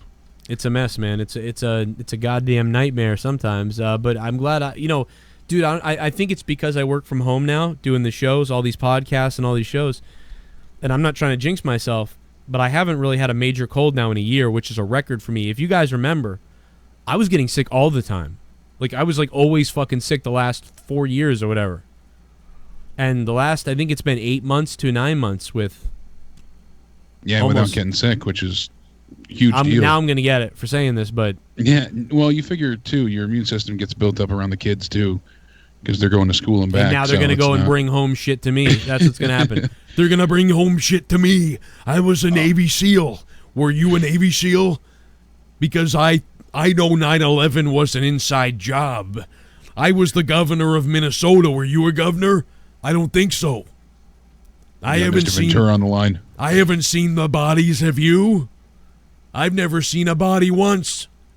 I asked them for names. They're not in the library. I know I went down there. I'm sorry. I wish I could do him really better. It'd be so great to be able to just nail Jesse Ventura. It's close to about as spot on as you're gonna get, but I try. It's there. I work for the Russians now. What does that say? I live in Mexico and I work for the Russians, and I still don't trust the United States government as much as I can. Conspiracy. He drags out his wife. The minute that you put on you ask a question, they take off your show. Now, if I'm not mistaken, that's not the America that I know. I'm sorry. I love this. I love Jesse so much. What? If you do decide to play PUBG, here's a little inside scoop, I guess. Oh. They have a starter pack available in the store. Yeah. And it comes with 1,600 of their currency. You know, there's V-Bucks for Fortnite. Yeah. Well, theirs is called G-Coin. Oh, boy. Yeah, but you get Fuck. 1,600 G coins with the starter pack, as well as a few different skins. But wait, do we So then- we get them free though, right? Because we're grandfathered in, or no? No, this is extra stuff. This is monetized I thought we were stuff. gonna get everything though. We get skins that are like thank yous for being part of the pre-alpha launch. Oh but my no, God. they added in stuff you have to pay for. Oh my God, you have got to be fucking kidding me, man! I can't No, believe they that. added in what's called My an event name's pass. Jesse. Have you ever fornicated with a Navy SEAL? I should call this sex line, dude. Have you Yes, ever you fornicated with a Navy SEAL? I guarantee I could ejaculate 3 times inside of you, and you'd still ask me for more. Is this phone call gonna cost my mother anything because I stole her credit card? You got to do it. I gotta call. Oh, I that's gotta do too it. good. I'm gonna do it. I'm gonna do it on Patreon. No, I'm just kidding. Ooh, there you Oh, go. I'm That's gonna do a- it. That's a seller right there on Patreon. That's a huge sell. No, I don't know. We'll think about it. Maybe I'll do it and I'll record it. If it's funny, we'll put it out there. We'll see. Maybe I'll do it. At some So point. if you But decide you want to continue. buy this thing, don't buy the event pass. It Okay. costs 1,000 G coin. Right. Because the event pass is the same thing as the challenges in Fortnite, Yeah. where the more you do stuff, the more you unlock different cosmetic items. Right. That cost extra. If you decide you want to buy anything, you buy their starter pack, and it comes with the event pass plus the other skins. Hmm. But yeah, they added in all this paid stuff too. Well, I'm gonna have to weapon go. skins, Shit. cosmetic items, all that stuff. So much for, getting everything. Yeah, they've lied twice now. I don't believe anything ever that Player Unknown tells me because they've lied to me before. So have you not realized they've lied before? They tell you Warzone or War Mode's coming, and now it's not coming until the end of the month. Then they said we were grandfathered in. Now we have to pay for it. What's that all about? They've lied before, they'll lie again.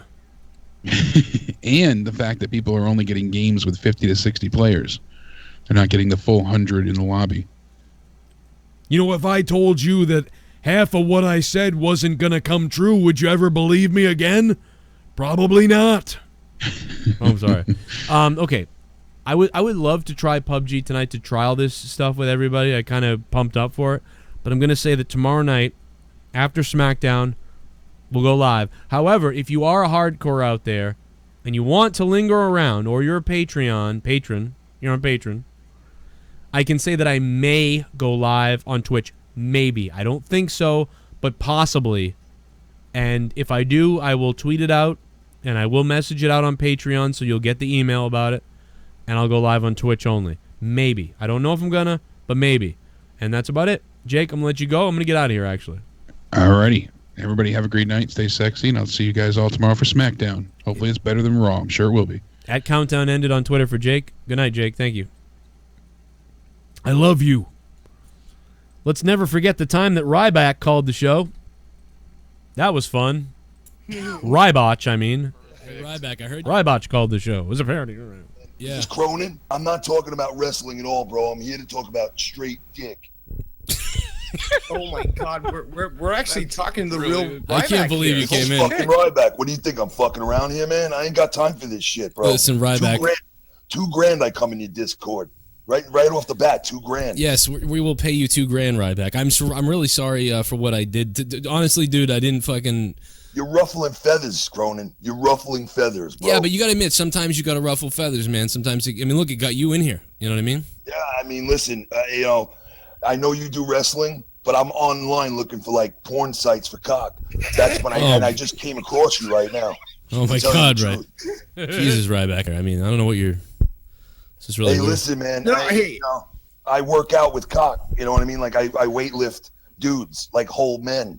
I pick them up and put them down. Hey, I've got a lot of respect for Rybotch here, but I need to understand, why is it that you legally changed your name to Rybotch Reeves, Rybotch Ryan Reeves? Like, why did you decide to try to fuck? Because listen, as Ryan, nobody fucking knows me. Okay, I'm just that big dude. All right, but when I put Rybotch in front of it, it's fire. It's straight fire, bro. Yeah. This is why. You know what I mean? I love being gay, so I had to put like rye bread and rye back, and I just wanted something with a rye in it. Well, Hey, listen, everybody's got a little bit of controversy in their careers. We wanted to know: did you really injure CM Punk? Was that intentional, or was that just an accident? Bro. I meant to do it. Oh my god! You see that fucking dude's ears? I mean, come on. How could you not want to be in a ring with this guy and want to fucking hurt him?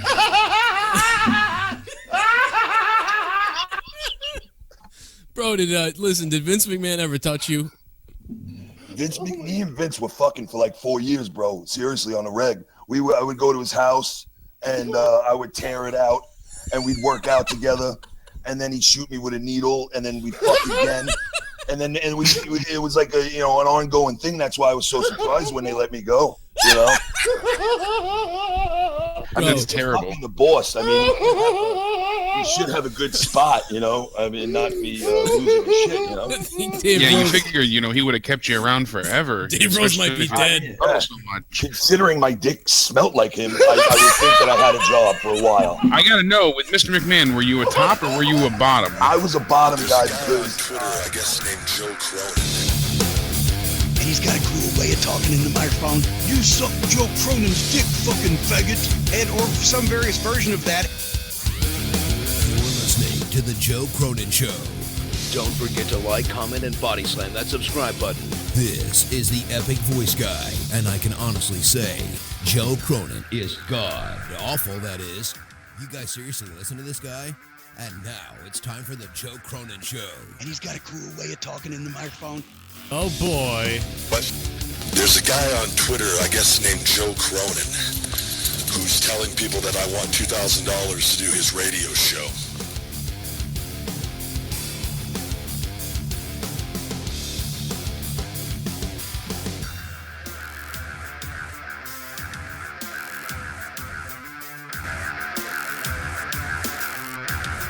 Good night, everyone. Make sure you sign up on Patreon for more podcasts from The Joe Cronin Show.